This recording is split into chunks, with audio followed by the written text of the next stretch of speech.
ಆ ಭಯ ಅನ್ನೋದು ಹುಟ್ಟೋದು ಡ್ರೆಸ್ ಇಂದ ನಮ್ಮ ಎನಿಮೀಸ್ ಕೂಡ ಗುರುಗಳಾಗ್ತಾರೆ. ಅಂದ್ರೆ ಯಾವುದೇ ಗ್ರಂಥಗಳನ್ನ ಅಷ್ಟಾಗಿ ಅಧ್ಯಯನ ಮಾಡಿಲ್ಲ ಅಂತ ಕೂಡ ನೀವು ಹೇಳಿದ್ರು, ರಾಮಾಯಣವನ್ನ ಮಹಾಭಾರತವನ್ನ ಆದರ್ಶವಾಗಿ ಇಟ್ಕೊಂಡು ಅಥವಾ ಮಾಡೆಲ್ ಆಗಿ ಇಟ್ಕೊಂಡು ನೀವು ಮಾತನಾಡೋದನ್ನ ಗಮನಿಸಿದ್ದೀರಿ.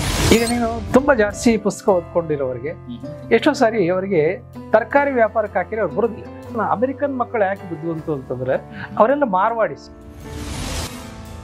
ಅಂದ್ರೆ ಆತ್ಮಜ್ಞಾನಿಗೆ ಎಷ್ಟೇ ಕರ್ಮಗಳಿದ್ರು ಕಳೆದುಕೊಳ್ಳುವ ಶಕ್ತಿ ಇದೆಯಾ? ಈ ರೂಮ್ ತುಂಬಾ ಕತ್ತಲೆ ಇತ್ತು ನಾವು ಬರೋ ಮುಂದೆ.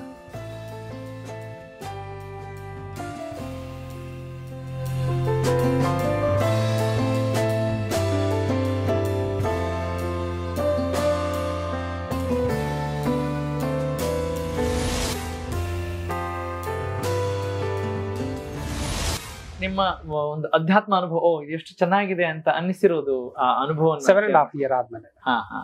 ಏನದು ಅನುಭವ ಅನ್ನೋದು? ಏನು ಅನುಭವ ಅನ್ನೋದಕ್ಕಿಂತ ಅನುಭೂತಿ. ಅನುಭವ ಅಂದ್ರೆ ಏನೋ ಒಂದು ಎಕ್ಸ್ಪ್ಲೇನ್ ಅನುಭವ, ಅದಕ್ಕೊಂದು ರೂಪ ಕೊಡ್ಬೋದು. It cannot be explained. ಅನುಭೂತಿ ಅಂತಂದ್ರೆ ಅದು ನಿನಗಷ್ಟೇ ವೇದ್ಯವಾದ್ದು, ಇನ್ನೊಬ್ರು ಅವರಷ್ಟಕ್ಕೆ ಅವರೇ ವೇದ್ಯ ಮಾಡ್ಕೊಳ್ತಕ್ಕಂಥ ಅದು ಅನುಭೂತಿ. ಅಂದ್ರೆ ಮಾತುಗಳಲ್ಲಿ ಸುಲಭವಾಗಿ ಹೇಳೋದಾದ್ರೆ ಸಾಧ್ಯವಾದಷ್ಟು. ಅದೊಂದು ಜೀವನ ರಾತ್ರಿ ಯಾರ್ದೋ ಮನೆಗೆ ಊಟಕ್ಕೆ ಹೋಗಿದ್ವಿ. ಆಸ್ ಯೂಶುವಲ್ ಅವರು, ನಾನು ಗೆಸ್ಟ್ ಅಲ್ಲಿ, ಟೇಬಲ್ ಮೇಲೆ ಎಲ್ಲ ರೆಡಿ ಇದೆ.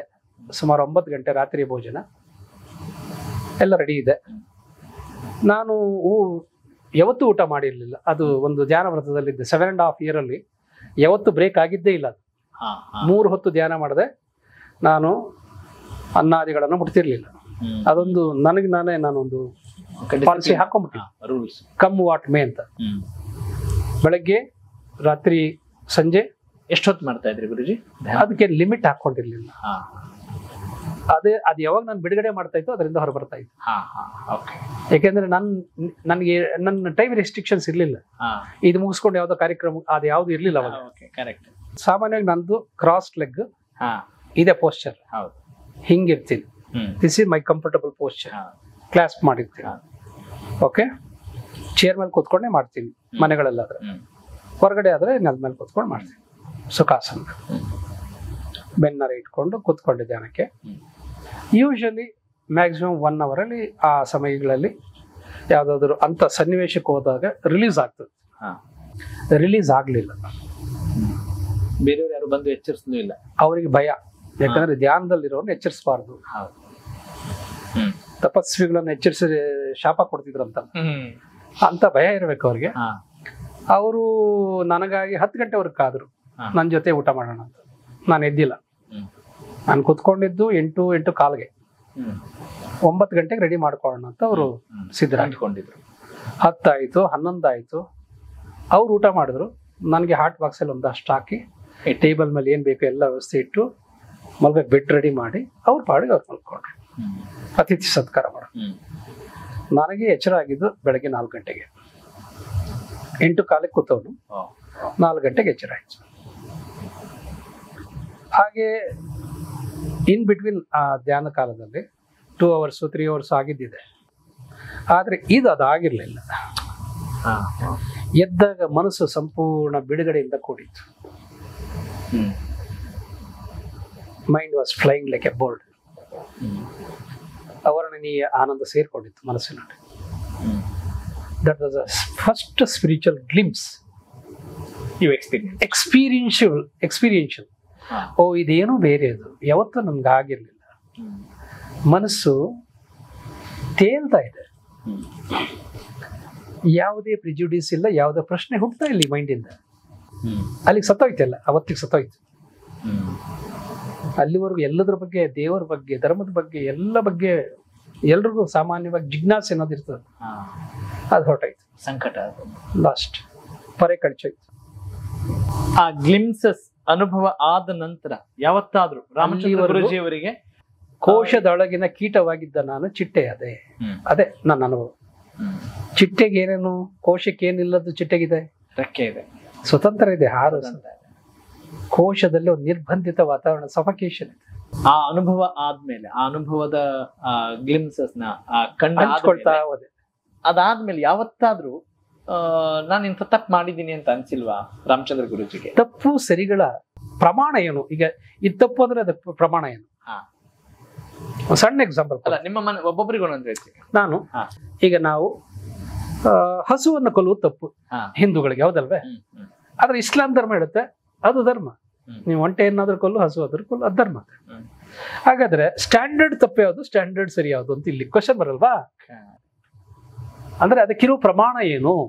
ಇದನ್ನ ತಪ್ಪು, ಕಳ್ತನ ತಪ್ಪು, ಅದಕ್ಕೆ ಪ್ರಮಾಣ ಬೇಕಲ್ಲ. ಅದನ್ನ ಯಾರು ನಿರ್ಧಾರ ಮಾಡುವುದು? Where are the standard parameters? ಅಂದ್ರೆ ನಿಮ್ ಪ್ರಕಾರ ಸರಿ ಅನ್ನೋದು ಯಾವುದು ಇಲ್ಲ. Nothing is right, nothing is wrong, your thinking makes it so. ನೀನು ಮ್ಯಾನ್ ಮೇಡ್ ಲಾದಲ್ಲಿ ಬರೋದಿದ್ದಲ್ಲ ಸರಿ ತಪ್ಪುಗಳ ವಿಚಾರ, ಸುಪ್ರೀಂ ಲಾನಲ್ಲಿ ಬರೋದಿಲ್ಲ. ಅದು ಅರ್ಥ ಮಾಡ್ಬೇಕಾದ್ರೆ 3 ಲಾ ಓದ್ಕೋಬೇಕು. ಮ್ಯಾನ್ ಮೇಡ್ ಲಾ, ನೇಚರ್ ಮೇಡ್ ಲಾ, ಗಾಡ್ ಮೇಡ್ ಲಾ ಅಂತ. God made law is nothing but supreme law. Session court, high court, supreme court. Correct. ಇಲ್ಲಿನ ತೀರ್ಪು ಇಲ್ಲಿಗೆ ಹೋಗಿದ ತಕ್ಷಣ ಮಾನ್ಯತೆ ಕಳ್ಕೊಳತ್ತಲ್ಲ. ಹೌದು. ಆಗ ನೀನು ಇಲ್ಲಿನ ಏನು ನಂಬಿದೆಯೋ ಅದು ಇಲ್ಲಿಗೆ ಹೋಗಿದ ತಕ್ಷಣ ಇಟ್ ಹ್ಯಾಸ್ ನೋ ವ್ಯಾಲ್ಯೂ. ಇದು ನನ್ನ ಸ್ಟ್ಯಾಂಡರ್ಡ್. ಇಲ್ಲೇನಿದೆಯೋ ಅದು ಮಾತ್ರ ಒಪ್ಕೊಳ್ತಾ ಹೋದೆ ಅಲ್ಲಿಂದ ಆಚೆ. ಈಗ ಕರ್ಮಗಳ ಬಗ್ಗೆ ಒಂದಿಷ್ಟು ಪ್ರಶ್ನೆಗಳು. ಈ ಸ್ವರ್ಗ ನರಕ ಮಾಡ್ಕೊಂಡಿರೋದು ಯಾವ್ದಾತರ ನೀನ್ ಇದು ಮಾಡಿದ್ರೆ ನರಕ, ತಪ್ಪು, ಇದು ಮಾಡಿದ್ರೆ ಪುಣ್ಯ. ಹಾಗಂತ ಅದಕ್ಕೊಂದು ಸ್ಟ್ಯಾಂಡರ್ಡ್ ಯೂನಿವರ್ಸಲ್ ಎಲ್ಲ ಅಂದ್ರೆ ದೇಶ, ಕಾಲ, ಕೋಶ, ಗಡಿ, ಭಾಷೆ ಅತೀತವಾಗಿರ್ತಕ್ಕಂಥ ಯೂನಿವರ್ಸಲ್ ಲಾ ಯಾವ್ದಾದ್ರು ಇದೆಯಾ? ನೀನೊಂದು ಕುರಿಯನ್ನು ಕೊಲ್ಲುವಾಗ ಒಂದು ಪ್ರಾರ್ಥನೆ ಮಾಡಿ ಕೊಂದ್ರೆ ಅದು ತಪ್ಪಲ್ಲ ಅಂತ ನೀನ್ ಅನ್ಕೊಂಡಿದ್ಯಾ, ಭಗವಂತ ಅನ್ಕೊಂಡಿದ್ದಾನೆ? ಜೀವ ಕೊಟ್ಟವನು ಯಾರು, ಅವನು ಅಂದ್ಕೋಬೇಕಲ್ವಾ? ಹಾಗೆ ನಾವು ಸರಿ ತಪ್ಪುಗಳ ಲೆಕ್ಕಾಚಾರದಲ್ಲಿ ಈ ಗೋಜಲಲ್ಲಿ ಸಿಕ್ಕಿ ದುಃಖ ಅನ್ನೋದು ಹುಟ್ಟೋದು ಇದರಿಂದ. ಎಲ್ಲೆಲ್ಲಿ ಸ್ಪಷ್ಟತೆ ಇಲ್ವೋ ಅಲ್ಲಿ ದುಃಖ ಹುಟ್ಟುತ್ತೆ. ಅಂದ್ರೆ ದುಃಖ, ಸುಖ, ಸಂತೋಷ, ಅಜ್ಞಾನ, ಜ್ಞಾನ ಎಲ್ಲವೂ ಕೂಡ ಭಗವಂತನ ನ ಸುಖಂ ಪ್ರಕೃತಿಯ. ಶಂಕರಾಚಾರ್ಯ ಹೇಳಿರೋದು ಇದು. ನ ಸುಖಂ ನ ದುಃಖಂ ನ ಪಾಪಂ ನ ಪಾಪಂ ನ ರಾಗಃ ನ ದ್ವೇಷ ನ ದ್ವೇಷಃ ಚಿದಾನಂದ ರೂಪ ಶಿವೋಹಂ ಶಿವೋಹಂ. ಅವನು ಇಲ್ಲಿರ್ತಾನೆ, ಅವನು ಹಿಂಗೂ ಬಾಗಲ್ಲ ಹಿಂಗೆ ಬಾಗಲ್ಲ. ಇಲ್ಲಿರೋದು ಯಾವತ್ತೂ ಬಾಗದಿಲ್ಲ, ಇಲ್ಲಿರೋದು ಹಿಂಗೆ ಇರ್ತದೆ. ಭಾಗವು ಇದು ಬೆಪ್ತಕಡಿ ಅಂತಾರೆ ಅವನು. The person with no clarity is known as ಬೆಪ್ತಕಡಿ. ಕರೆಕ್ಟ್. ಈಗ ನಿಮ್ಮ ಅನುಭವವನ್ನ ಒಂದಿಷ್ಟು. ನನಗೇನು ಅದು ಜ್ಞಾನೋದಯ ಆಗ್ಬಿಡಿದೆ ಅದೆಲ್ಲ ನಾನು ಕ್ಲೈಮ್ ಮಾಡ್ತಿರೋದು. I got the clarity from that day onwards. ಸ್ಪಷ್ಟತೆ ಸಿಕ್ತು ಆ ದಿನದಿಂದ. ನಂತರ ಜೀವನದ ಬಗ್ಗೆ, ಆಚರಣೆಗಳ ಬಗ್ಗೆ, ದೇವರ ಬಗ್ಗೆ, ಧರ್ಮದ ಬಗ್ಗೆ, ಅಧ್ಯಾತ್ಮದ ಬಗ್ಗೆ ಸ್ಪಷ್ಟತೆ ಸಿಕ್ತು ಅಷ್ಟೇನೆ, ಕ್ಲಾರಿಟಿ. ಅಂದ್ರೆ ಮತ್ತೆ ಕೇಳ್ತಾ ಇದ್ದೀನಿ, ಇದು ಎಲ್ಲರಿಗೂ ಆಗೋದಿಲ್ಲ, ಅದಕ್ಕೆ ಎಲ್ಲರಿಗೂ ಆಗುತ್ತೆ, ಎಲ್ಲರಿಗೂ ಆಗುತ್ತೆ. ಪ್ರಾಮಾಣಿಕ ಪ್ರಯತ್ನ ಇರೋದಿಲ್ಲ ಮತ್ತು ರಾಂಗ್ ಡೈರೆಕ್ಷನ್ ಅಲ್ಲಿ ಪ್ರಯತ್ನ ಪಡ್ತಿತ್ತು. ಓಕೆ, ಆ ರಾಂಗ್ ಡೈರೆಕ್ಷನ್ ಅಲ್ಲಿ ಹೋಗ್ಬೇಕು ಹೋಗ್ಬಾರದು ಅನ್ನೋದು ಅವರ ಜನ್ಮದ ನಿರ್ಧಾರವ. ಈ ಪಾಡ್ಕಾಸ್ಟ್ ಮೂಲಕ ಖಚಿತವಾಗಿ ಹೇಳ್ತೀನಿ, that clarity won't come through religious practice. ಈ ಕಂಪ್ಲೀಟ್ ಇವು ನಿನ್ನನ್ನು ಡಿವಿಯೇಟ್ ಮಾಡ್ತವೆ, ಮಿಸ್ಗೈಡ್ ಮಾಡ್ತವೆ. ಯಾವುದು ಗುರುಜಿ? ಧಾರ್ಮಿಕ ಆಚರಣೆ. ನೋಡಿ, ಒಂದ್ ದೇವಸ್ಥಾನದಲ್ಲಿ ಮಾಡೋ ಪೂಜಾ ರೀತಿ ಒಂದ್ ತರ ಇರ್ತದೆ. ಅದು ಇನ್ನೊಂದ್ ದೇವಸ್ಥಾನಕ್ಕೆ ಹೋಗಿದ ತಕ್ಷಣ ಅದು ಬದಲಾಗ್ತದೆ. ಅವ್ರು ಹೇಳ್ತಾರೆ ಅವ್ರ ಕ್ರಮ ತಪ್ಪು ಅಂತ, ಇವ್ರು ಹೇಳ್ತಾರೆ ಅವ್ರ ಕ್ರಮ. ಒಬ್ಬರನ್ನೊಬ್ರು ಒಪ್ಕೊಳ್ಳೋದು. ಕ್ಲಾರಿಟಿ ಇದೆಯಾ ಇಲ್ಲಿ? ಒಂದು ಯೂನಿವರ್ಸಲ್ ಒಂದು ಇದಿಲ್ವಲ್ಲ. ಸೊ ಹಾಗಾಗಿ ಆ ಪ್ರಾಕ್ಟೀಸಸ್ ನಿನ್ಗೇನು ಅವಶ್ಯಕತೆ ಇಲ್ಲ. ಹಾಗಾಗಿ ಆತ್ಮಜ್ಞಾನಕ್ಕೂ ಆಚರಣೆಗೂ ನೀನು ಆಚರಣೆಗೆ ಬಿದ್ರೆ ಮಿಸ್ಲೀಡ್ ಮಾಡುವ ಸಾವಿರಾರಿದೆ. When you close your eyes, when you travel within, it is you with you. ಅಷ್ಟೇ, ಓನ್ಲಿ ಯು. ನಿನ್ನ ಜೊತೆ ನೀನಿದೀಯ ಅಷ್ಟೇನೆ. ನಿನ್ನ ಯಾವ ಧರ್ಮನೂ ಒಳಗಡೆ ಬರಲಿಲ್ಲ. Nothing will sink along with the ship ಅಂತ ಒಂದು ಥಿಯರಿ ಇದೆ. ಎಲ್ಲ ಇಲ್ಲಿಗೆ ಸೇರ್ಕೊಂಡಿದ್ರೆ ಹಡಗಲ್ಲಿ ಬಿಟ್ಟು ಓಡುತ್ತವೆ, ಅವು ಯಾಕೆ ಮುಳುಗ್ತಾವೆ? ಕರ್ಮ ಏನು? ಹಾಗೆ when you sink inside, when you travel inside, ನಿನಗೆ ಮನಸ್ಸಿಗೆ ಇಟ್ಕೊಂಡಿರ್ತಕ್ಕಂಥ ಇಲಿಗಳು, ರ್ಯಾಟ್ಸ್ ಎಲ್ಲ ಹೊಡೋಗ್ತವೆ. ಕನ್ಫ್ಯೂಷನ್ಸ್ ಅವು, ಮಿಸ್ಗೈಡ್ ಮಾಡ್ತಕ್ಕಂಥವು. ಏನ್ ತಲಾಂತರಗಳಿಂದ ತಲೆ ಗೊಬ್ಬರನೇ ಹಾಕಿರೋದು. ಒಬ್ಬ ಅಧ್ಯಾತ್ಮ ವ್ಯಕ್ತಿ ಇನ್ನೊಬ್ಬ ಅಧ್ಯಾತ್ಮ ವ್ಯಕ್ತಿ ಜಗಳಕ್ಕೆ ಇಳಿಯಲ್ಲ. ಒಬ್ಬ ಆಚರಣೆ ಮಾಡ್ತಕ್ಕಂಥವ್ನು ಇನ್ನೊಬ್ಬ ಆಚರಣೆ ಮಾಡ್ತಕ್ಕಂಥದ್ದನ್ನು ವಿರೋಧಿಸ್ತಾನೆ, ಪ್ರತಿಭಟಿಸ್ತಾನೆ, ಕಲ್ಲೊಡಿತಾನೆ. ವಿರೋಧ ಇರೋದು ಆಚರಣೆಗಳು, ಜ್ಞಾನಕ್ಕಲ್ಲ. ಯಾವ ಸಂತರನ್ನು ಯಾರು ಯಾವ ಧರ್ಮದವರು ವಿರೋಧಿಸ್ಲಿಲ್ಲ.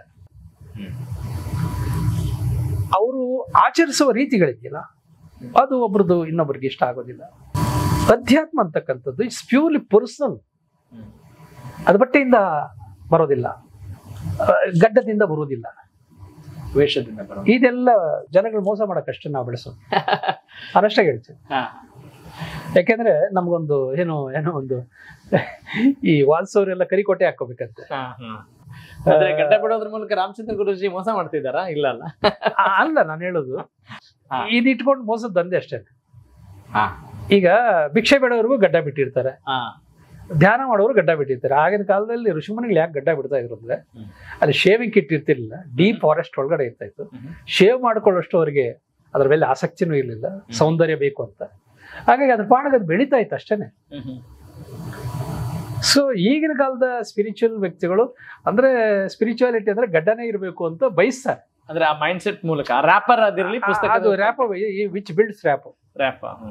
ಈಗ ಪೊಲೀಸ್ ಡ್ರೆಸ್ ಹಾಕೊಂಡ್ರೆ ನಾವು ಸಲ್ಯೂಟ್ ಇಡುತ್ತೆ. ಪಂಚೆ ಕಟ್ಕೊಂಡು ಟಿ ಶರ್ಟ್ ಹಾಕೊಂಡು ಬಂದ್ರೆ ಅವ್ನ ರೆಸ್ಪೆಕ್ಟ್ ಕೊಡಲ್ಲ. ಆ ಭಯ ಅನ್ನೋದು ಹುಟ್ಟೋದು ಡ್ರೆಸ್ ಇಂದ ಹುಟ್ಟುತ್ತೆ. ಹಾಗಾಗಿ ಡ್ರೆಸ್ ಅಂತ ನಮ್ಮ ಗುರುಗಳು ಹೇಳ್ತಿದ್ರು. ಸ್ವಾಮಿ ಅಕ್ಷರ ನನ್ನ ಕೊನೆಯ ಗುರುಗಳು. ಮಧ್ಯದಲ್ಲಿ ಎಷ್ಟೋ ಜನ ಬಂದು ಹೋದ್ರು ಮಾರ್ಗದರ್ಶಕರು.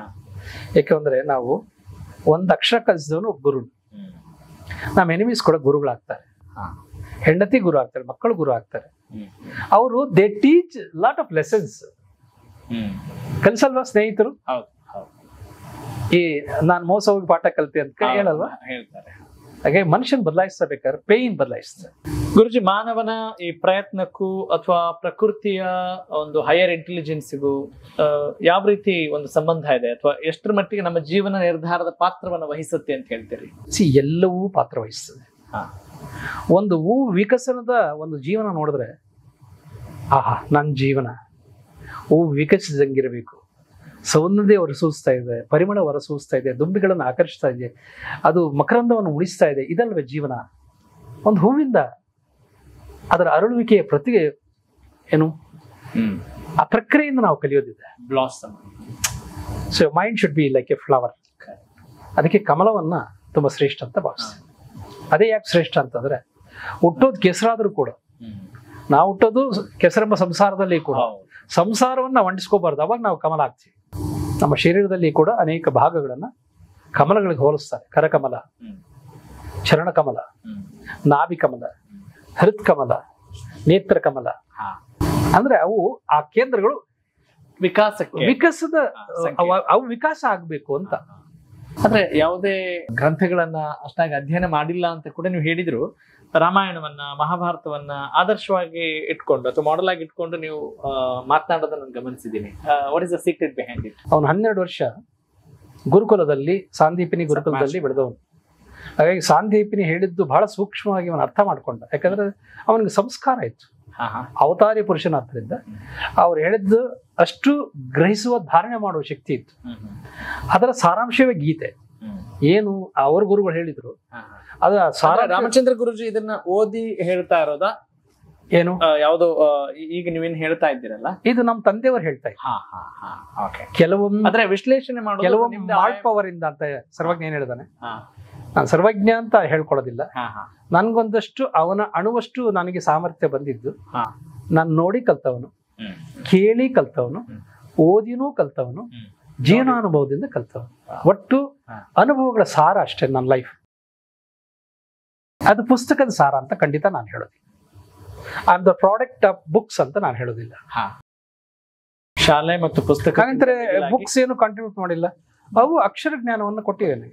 ಈ ಮಾತಾಡಕ್ಕಾದ್ರೂ ಒಂದು ಅಕ್ಷರ ಪ್ರೊನೌನ್ಸಿಯೇಷನ್ಗಾದ್ರೂ ಬೇಕಲ್ವಾ, ಅವು ಫೌಂಡೇಶನ್ ಹಾಕಿವೆ. ನಿಮ್ಮನ್ನ ಹತ್ತಿರದಿಂದ ಬಲ್ಲವನ ಆಗಿರೋದ್ರಿಂದ ಈ ಪ್ರಶ್ನೆ ಕೇಳ್ತೀನಿ. ಈ ಅಧ್ಯಾತ್ಮದ ಜೊತೆಗೆ, ದಿನನಿತ್ಯದ ಜೀವನದ ಆಗುಹೋಗುಗಳ ಜೊತೆಗೆ ನಿಮ್ಗೆ ಪ್ರಪಂಚದ ಮತ್ತು ದೇಶದ ಆಗುಹೋಗುಗಳ ಬಗ್ಗೆ ಬಹಳ ಆಳವಾಗಿ ನಿಮ್ದೇ ಆದಂತ ರೀತಿಯಲ್ಲಿ ವಿಶ್ಲೇಷಣೆ ಮಾಡ್ತೀರಿ. ಅದು ಹೇಗೆ ಸಾಧ್ಯ? ವಿಶ್ಲೇಷಣೆ ಅಂತಂದ್ರೆ, ಈ ಜೀವನ ಅನ್ನೋದು ಅನುಭವಗಳ ಸಾರ ಅಲ್ವೇ? ಅದರಲ್ಲಿ ಸಂಸಾರವೂ ಇದೆ, ಅದು ಇಲ್ಲ ಅಂದ್ರೆ ನಿಸ್ಸಾರ ಆಗ್ತದೆ. ಎಲ್ಲ ಸಾರ ಸ್ವಾದ ಎಲ್ಲ ನವರಸಗಳ ಹಾಗೆ ಸಮ್ಮಿಳಿತಗೊಂಡಿದ್ರೇನೆ ಅದು ಒಂದು ಪರಿಪೂರ್ಣವಾದ ಸಾರಯುಕ್ತವಾದ ಜೀವನ. ನಿನ್ಗೆ ಸಾಮಾನ್ಯ ಜ್ಞಾನ ಇಲ್ಲ ಅಂತಂದ್ರೆ, ವ್ಯವಹಾರ ಜ್ಞಾನ ಇಲ್ಲ ಅಂದ್ರೆ ಅಲ್ಲಿ ಕೂಡ ನೀವು ಫೇಲ್ ಆಗ್ತೀಯ. ಈಗ ನೀನು ತುಂಬಾ ಜಾಸ್ತಿ ಪುಸ್ತಕ ಓದ್ಕೊಂಡಿರೋರಿಗೆ ಎಷ್ಟೋ ಸಾರಿ ಅವರಿಗೆ ತರಕಾರಿ ವ್ಯಾಪಾರಕ್ಕೆ ಹಾಕಿದ್ರೆ ಅವ್ರು ಬರೋದಿಲ್ಲ. ಅದಕ್ಕೊಂದು ಚಮತ್ಕಾರ ಬೇಕು, ಕಾಮನ್ ಸೆನ್ಸ್. ಅದೊಂದು ಏನು, ಈಗ ಮಾರ್ವಾಡಿಗಳು ಯಾರು ಜಾಸ್ತಿ ಓದಿರೋದಿಲ್ಲ. ಹೌದು. ಆದ್ರೆ ವ್ಯಾಪಾರವನ್ನು ಅರಿದು ಕೊಡ್ತಿರ್ತಾರೆ. ಹೌದು. ಅವರಿಗೆ ಅರ್ಥ ಆದಷ್ಟು ವ್ಯಾಪಾರದ ರಹಸ್ಯ MBA ಮಾಡ್ಕೊಂಡು ಮುಂದೆ ಹೋಗಿ ಬರೋದಿಲ್ಲ. ಹೇಳ್ತಿರ್ತಾರೆ ತಮಾಷೆ ಮುಂಡೆ ಮಾರ್ವಾಡಿಗಿರೋ ಬುದ್ಧಿ ಇಲ್ಲ ಅಂತ. ಅಂದ್ರೆ ಅದು ಸಣ್ಣ ವಯಸ್ಸಿಂದ ಪಕ್ಕದಲ್ಲಿ ಕೂರಿಸ್ಕೊಂಡು ಅವನು ನೋಡ್ತಾನೆ, ಮಾಡ್ತಾನೆ. ಅವ್ರಿಲ್ದೇ ಇದ್ದಾಗ ತಾನೇ ಸ್ವಯಂ ವ್ಯಾಪಾರ ಮಾಡಿ ನೋಡ್ತಾನೆ. ಹಾಗೆ ಪ್ರಾಕ್ಟಿಕಲ್ ಅಮೆರಿಕನ್ ಮಕ್ಕಳು ಯಾಕೆ ಬುದ್ಧಿವಂತು ಅಂತಂದ್ರೆ ಅವರೆಲ್ಲ ಮಾರ್ವಾಡಿಸ್. ಅವ್ರೇನೋ ಪುಸ್ತಕ ಓದಿ ಕಲಿಯಲ್ಲ, ಅವರು ಆ ಫೀಲ್ಡ್ ಎಕ್ಸ್ಪೀರಿಯನ್ಸ್ ಕೊಡ್ತಾರೆ ಅವ್ರಿಗೆ. ಅದು ಸಂಪೂರ್ಣ ಕರಗತ ಮಾಡಿಕೊಳ್ತಾರೆ. ಅದು ಒಂದು ಯಕಶ್ಚಿತ್ ಪಾಠ ಮಾಡೋದಿರ್ಬೋದು, ಅದು ಅತ್ಯುತ್ತಮವಾಗಿ ಮಾಡೋದು ಹೇಗೆ ಅಂತ ಅವ್ನು ಕಲಿತಾನೆ. ಅವ್ನು ಕೌಶಲ್ಯ. ಗುರುಜಿ, ಈಗ ನೀವು ಯಾವುದೇ ರೀತಿಯಾದಂತಹ ಈ ವರ್ಕ್ಶಾಪ್ ಗಳಿಗೆ ಹೋದವರಲ್ಲ, ಈಗ ಅಧಿಕೃತವಾಗಿ ಸಿಸ್ಟಮ್ಯಾಟಿಕ್ ಆಗಿ ನೀವೇನ್ ಕ್ಲಾಸ್ಗಳನ್ನು ಮಾಡ್ತೀರಿ ಈಗ ಹಾಗೆ ಕಲ್ತವ್ರಲ್ಲ. ಹಂಗಿದ್ದಾಗ ಅವರಷ್ಟಕ್ಕೆ ಅವ್ರಿಗೆ ಜ್ಞಾನ ಬರುತ್ತೆ ಅಂತ ಯಾಕೆ ಸುಮ್ಮನೆ ಆಗೋದಿಲ್ಲ? ಯಾಕೆ ನೀವು ಕ್ಲಾಸ್ಗಳನ್ನ ಮಾಡಬೇಕು ಅನ್ನೋ ಒಂದು ಮಾರ್ಮಿಕ ಸಂದೇಶ. ನೋಡಿ, ಒಂದು ಪ್ರಶ್ನೆ. 4 ಮತಿಯವರು ಇರ್ತಾರೆ. ಮಂದಮತಿ, ಮೂಢಮತಿ, ಸೂಕ್ಷ್ಮಮತಿ, ಜ್ಞಾನಮತಿ ಅಂತ. ಹೌದು. ನಾನು ಪಾಠ ಹೇಳೋದು ಈ ಕೊನೆ 2 ವರ್ಗಕ್ಕೆ, ಸೂಕ್ಷ್ಮಮತಿ ಜ್ಞಾನಮತಿಗಳಿಗೆ ಮಾತ್ರ. ಗುರು ಅನ್ಸ್ಕೊಂಡವನಿಗೆ, ವಿಶ್ವಗುರು ಅನ್ಸ್ಕೊಂಡವನಿಗೆ ಅದು ಯೂನಿವರ್ಸಲ್. ಅವನು ಹೇಳಿದ್ದನ್ನ ಬಹುಪಾಲು ಜನ ಒಪ್ಕೊಳ್ತಾರೆ ಆ ಸಿದ್ಧಾಂತವನ್ನು. ಅದೇ ಸ್ಕೂಲಲ್ಲಿ ಇರ್ತಕ್ಕಂಥವ್ರು, ಕೇವಲ ಸ್ಕೂಲಲ್ಲಿ ಇರ್ತಕ್ಕಂಥವ್ರು ಮಾತ್ರ ಒಪ್ಕೊಳ್ತಾರೆ. ಅವನ ಸಿದ್ಧಾಂತವನ್ನು ಹೊರಗಿನವರು ಒಪ್ಪಲಾರ. ಯಾಕೆಂದ್ರೆ ಅವನು ಯಾರೋ ಮಾಡಿರ್ತಕ್ಕಂಥ ಒಂದು ಸಿದ್ಧಾಂತವನ್ನ ಬೋಧಿಸ್ತಿರ್ತಾನೆ, ಅದು ಅವನದಲ್ಲ. ಮ್ಯಾಥ್ಸ್ ಅವನು ಬರೀಲಿಲ್ಲ, ಸೈನ್ಸ್ ಅವನು ಬರೀಲಿಲ್ಲ, ಕರೆಕ್ಟ್. ಯಾರೋ ಬರ್ದಿರನ್ನ ಅವನು ಓದಿಸ್ತಾನೆ ಅಥವಾ ಹೇಳ್ಕೊಡ್ತಾನೆ. ಅದು ಯಾರು ಬೇಕಾದ್ರೂ ಮಾಡ್ಬೋದು. ಅದೇ ಸ್ವಾಮಿ ವಿವೇಕಾನಂದರು ಆಗಿನ ಕಾಲದಲ್ಲೇ ಗ್ರಾಜ್ಯುಯೇಟ್. ಅವ್ರೇನು BA ಹಾನರ್ಸ್, BA ಫಿಲಾಸಫಿಯಲ್ಲಿ ಅವರು ಪದವಿ ಪಡೆದಿರೋ, ಅದು ಒಂದೂ ಹೇಳಲಿಲ್ಲ ಪ್ರಪಂಚಕ್ಕೆ. ನನ್ನ ಸಿಲೆಬಸ್ ಅಲ್ಲಿ ಇದಿತ್ತು ಓದುವಾಗ, ಹೇಳಲಿಲ್ಲ. ಅವರು 3.5 ವರ್ಷ ಪರಿವ್ರಾಜಕರಾಗಿ ಲೋಕ ಪರ್ಯಟನೆ ಮಾಡ್ತಾ, ತಪಸ್ ಮಾಡ್ತಾ, ಏನು ಆ ಪ್ರಾಕ್ಟಿಕಲ್ ನಾಲೆಡ್ಜ್ ಅನ್ನು ಧ್ಯಾನದ ಮೂಲಕ ಗೇನ್ ಮಾಡಿದ್ರು, ಅದಕ್ಕೆ ವೇದಗಳನ್ನ, ಉಪನಿಷತ್ತುಗಳನ್ನ ಆಧಾರ ಉಪಮೆ ಕೊಟ್ಟುಕೊಂಡು ಹೇಳ್ತಾ ಇದ್ರು. ಅದ್ರ ಜೊತೆಗೆ ನನ್ನ ಪುಣ್ಯ ಎಷ್ಟಿದೆ ಅಂತಂದ್ರೆ, ನಾನು ಆ ಪ್ಲೇಸ್ಗೆ ಹೋಗಿದ್ದೆ, ಆ ಜಾಗದಲ್ಲಿ ನಿಂತಿದ್ದೆ. ಎಲ್ಲಿ ಸ್ವಾಮಿ ವಿವೇಕಾನಂದ ನಿಂತ್ಕೊಂಡು ಅಡ್ರೆಸ್ ಮಾಡಿದ್ರು, ಅದು ಪೊಲಿಟ್ರಾನ್ ಹಾಲು ಆರ್ಟ್ ಗ್ಯಾಲರಿ ಅಂತ ಶಿಕಾಗೋದಲ್ಲಿದೆ. ಒಂದು ರಸ್ತೆಗೆ ವಿವೇಕಾನಂದ ವೇ ಅಂತ ಇಟ್ಟಿದ್ದಾರೆ. ಅದೆಲ್ಲ ನೋಡಿದಾಗ ನನ್ನ ಬಾಲ್ಯದ ಇನ್ಸ್ಪಿರೇಷನ್ ಪರ್ಸನ್ ನೋಡಿ ನಂಗೆ ಹೃದಯ ತುಂಬಿ ಬಂತು. ಯಾವಾಗ ಅಮೆರಿಕಾದವರು ನಮ್ಮ ಧರ್ಮದಲ್ಲಿ ಒಂದು ವಿಶೇಷತೆ ಇದೆ, ಸತ್ಯ ಇದೆ ಅಂತ ಒಪ್ಕೊಂಡ್ಮೇಲೆ ಉಳಿದ ಜಗತ್ತೆಲ್ಲ ಅನುಸರಣೆ ಮಾಡಿ ನಮ್ಮ ಬಗ್ಗೆ ಇದ್ದಂತ ಮನೋಭಾವ ಚೇಂಜ್ ಮಾಡ್ಕೊಂಡ್ರು. ಈಗ ಬಹುತೇಕರು ನಮ್ಮ ದೇಶದ ಅಧ್ಯಾತ್ಮ ರಾಯಭಾರಿ ಅಂತಂದ್ರೆ ಘಂಟಾಘೋಷವಾಗಿ ಯಾರ ಹೆಸರು ಹೇಳಕ್ಕಾಗತ್ತೆ? ಸ್ವಾಮಿ ವಿವೇಕಾನಂದ. ಖಂಡಿತ ಇವರು ಶಂಕರಾಚಾರ್ಯ ಅಂತ ಹೇಳಕ್ಕಾಗಲ್ಲ, ಯಾಕಂದ್ರೆ ಅವರು ನಮ್ಮ ದೇಶಕ್ಕೆ ಸೀಮಿತ, ಇಂಟರ್ನ್ಯಾಷನಲ್ ಆಗ್ಲಿಲ್ಲ ಅವ್ರ ಕಾಲದಲ್ಲಿ. ನೋ ಡೌಟ್ ನಮ್ಮ ದೇಶದಲ್ಲಿ ಅಖಂಡ ಭಾರತದಾದ್ಯಂತ ಅವ್ರ ಜ್ಞಾನ ಪ್ರಸಾರ ಮಾಡಿದ್ರು. ಆದರೆ ಗಡಿ ಏನುಗಳ ಆಚೆ, ಖಂಡಗಳ ಆಚೆ ಹೋಗಿ ಹೇಳ್ತಕ್ಕಂತ ಒಂದು ಕೆಲಸ ಮಾಡಿದ್ಯಾರು ಫಸ್ಟ್? ಸ್ವಾಮಿ ವಿವೇಕಾನಂದ. ಹಾಗಾಗಿ ಅವರು ವಿಶ್ವವಂತರು, ವಿಶ್ವಮಾನ್ಯರು. ನಿಜ. ಪಯನೀರ್ ಇನ್ PLR therapy, past life regression therapy. ಆ ಒಂದು ಮೊದಲಿಗರು ಅಂತ ಹೇಳ್ಕೊಳ್ಳೋಕೆ ಆ ಒಂದು ರಿಗ್ರೆಷನ್ ಥೆರಪಿಯಲ್ಲಿ ಒಬ್ಬ ಚಿಕಿತ್ಸಕರಾಗಿ ಕೆಲಸ ಮಾಡಿದ್ದು, ಗುರುವಾಗಿ ಮಾಡ್ತಾ ಇದ್ದೀರಲ್ಲ, ಎಷ್ಟು ಹೆಮ್ಮೆ ಅನಿಸ್ತು. ಮತ್ತು ಅದಕ್ಕೆ ನನಗೆ ಸನ್ನಿವೇಶ ಏನು, ಹೆಮ್ಮೆ ಅನ್ಸೋದು ಏನು ಅಂತಂದ್ರೆ, ಇಡೀ ಭಾರತದಲ್ಲಿ ಅಥವಾ ಏಷ್ಯಾದಲ್ಲೇ, ನಾಟ್ ಇನ್ ಅಮೆರಿಕ, ಭಾರತದಲ್ಲಿ, ಅದರಲ್ಲಿ ಕರ್ನಾಟಕದಲ್ಲಿ ಈ ಪೂರ್ವಜನ್ಮ ಪ್ರತ್ಯಾವರ್ತನ ಚಿಕಿತ್ಸೆಯನ್ನ ಅಥವಾ ಆ ಸೈನ್ಸ್ ಅನ್ನ ಡಾಕ್ಯುಮೆಂಟ್ಸ್ ಮಾಡಿ ಎಪಿಸೋಡ್ ರೂಪದಲ್ಲಿ ತೋರಿಸಿದ್ದು ನಾವೇ ಇಂಡಿಯಾದಲ್ಲಿ. ವಿ ಟೆಲಿಕಾಸ್ಟೆಡ್ ಥ್ರೂ ಟೆಲಿಮೀಡಿಯಾ 2009 ಶುರು ಮಾಡಿ. It was well received. ಅದಾದ್ಮೇಲೆ ಬೇರೆಯವರೆಲ್ಲ ಶುರು ಮಾಡಿದ್ರು, ಆಮೇಲೆ ನಾನು ಬಿಟ್ಬಿಟ್ಟೆ. This sciences can be taught. ಇದನ್ನ ಕಲಿಸ್ಕೊಟ್ರು ಪ್ರಯೋಜನ ಆಗ್ತದೆ. ಕೆಲವ್ರು ಹಾಬಿಯಾಗಿ ತಗೋಬಹುದು, ಕೆಲವ್ರು ಪ್ರೊಫೆಷನ್ ಆಗಿ ತಗೋಬಹುದು ಅಂತ ಲಿಂಗ ಭೇದ ರಹಿತವಾಗಿ ಎಲ್ಲರೂ ಹೇಳ್ಕೊಡಕ್ ಶುರು ಮಾಡಿದೆ ಎಜುಕೇಟೆಡ್ಸ್ಗೆ. ಎಷ್ಟೋ ಜನ ಪ್ರಾಕ್ಟೀಸ್ ಮಾಡ್ತಿದ್ದಾರೆ. ರಿಗ್ರೆಷನ್ ಥೆರಪಿ ಅಂತಕ್ಕಂಥ. ಈಗ ಅದಕ್ಕೆಲ್ಲ ಎಲ್ಲ ಬೇಸಿಸ್ 18ನೇ ವಯಸ್ಸಲ್ಲಿ ನಾನು ಕಲ್ತಂತ ಆ ಪಾಠ. ವಜ್ರಗಳು ಒಣಕೊಬ್ಬರಿ ಅಲ್ಲಿಂದ ಪ್ರಾರಂಭವಾದ ಜರ್ನಿ. ವಜ್ರಗಳು ಒಣಕೊಬ್ಬರಿ E=mc². ನಾನು ಪ್ಯೂರ್ ಅಧ್ಯಾತ್ಮ ಸಾಧನೆಗೆ ಅಂತ ಬಂದ 7.5 ವರ್ಷ. ಆದ್ರೆ ನನಗೆ ಆರ್ಥಿಕವಾಗಿ ಕೂಡ ಒಂದಷ್ಟು ಸಹಾಯ ಬೇಕಿತ್ತು. ಒಣವೇದಾಂತ ಏನು ಹೊಟ್ಟೆ ತುಂಬಿಸೋದಿಲ್ಲ. ಕರೆಕ್ಟ್, ಹೌದಾ? ಹಾಗಾಗಿ ಬರೀ ನಾನು ಧ್ಯಾನವನ್ನು ಯೋಗವನ್ನು ಪ್ರಾರಂಭದಲ್ಲಿ ಅದನ್ನೇ ಹೇಳ್ಕೊಡ್ತಿದ್ದೆ, ಯೋಗ ಹೇಳ್ಕೊಡ್ತಿದ್ದೆ. ಒಂದಷ್ಟು 60 ಆಸನಗಳು ಸಿದ್ಧಿ ಆಗಿತ್ತು. ಆ ಯೋಗ ಅಂತಕ್ಕಂಥದ್ದು ಅದಕ್ಕೊಂದು ಲಿಮಿಟೇಷನ್ ಇದೆ. ಯಾಕಂದ್ರೆ ಗಲ್ಲಿಗೆ ಯೋಗ ಹೇಳ್ಕೊಡೋರು ಉಟ್ಕೊಂಡ್ಬಿಟ್ಟಿದ್ರು. ಆಗಾಗಲೇ ಯೋಗ ಅನ್ನೋದು ಆಲ್ಮೋಸ್ಟ್ ಫ್ರೀ ಆಗ್ಬಿಟ್ಟಿತ್ತು. ಕರೆಕ್ಟ್. ಅದರಿಂದ ಕೂಡ ಉಪಾಧಿ ಜೀವನ ಮಾಡಕ್ಕೆ ಕಷ್ಟ ಆಗ್ತಾ ಇತ್ತು. ಒಂದು ಉಪಾಧಿ ಬೇಕು, ಅವಲಂಬನೆ, ಏನೋ ಒಂದು ಸೋರ್ಸ್ ಆಫ್ ಇನ್ಕಮ್ ಬೇಕು. ಅವಾಗ ನಾನು ಎಂದೋ ಕಲಿತು ಉಪಯೋಗಿಸಿ ಬಿಟ್ಟಿದ್ದಂತ ಈ ಸೈನ್ಸ್ ಅನ್ನ ಇದರಲ್ಲಿ ಇನ್ನೇನೇನು ಅಪ್ಲಿಕೇಶನ್ಸ್ ಇದೆ ಅಂತ ತೆಗೆದಾಗ ಅದು 100 ರೂಪದ ಅಪ್ಲಿಕೇಶನ್ಸ್ ಇದೆ. ಅಂದ್ರೆ ಬೇರೆ ಬೇರೆ ರೂಪದಲ್ಲಿ ಅದನ್ನು ಬಳಸ್ಬೋದು, ಹೇಳ್ಕೊಡ್ಬೋದು.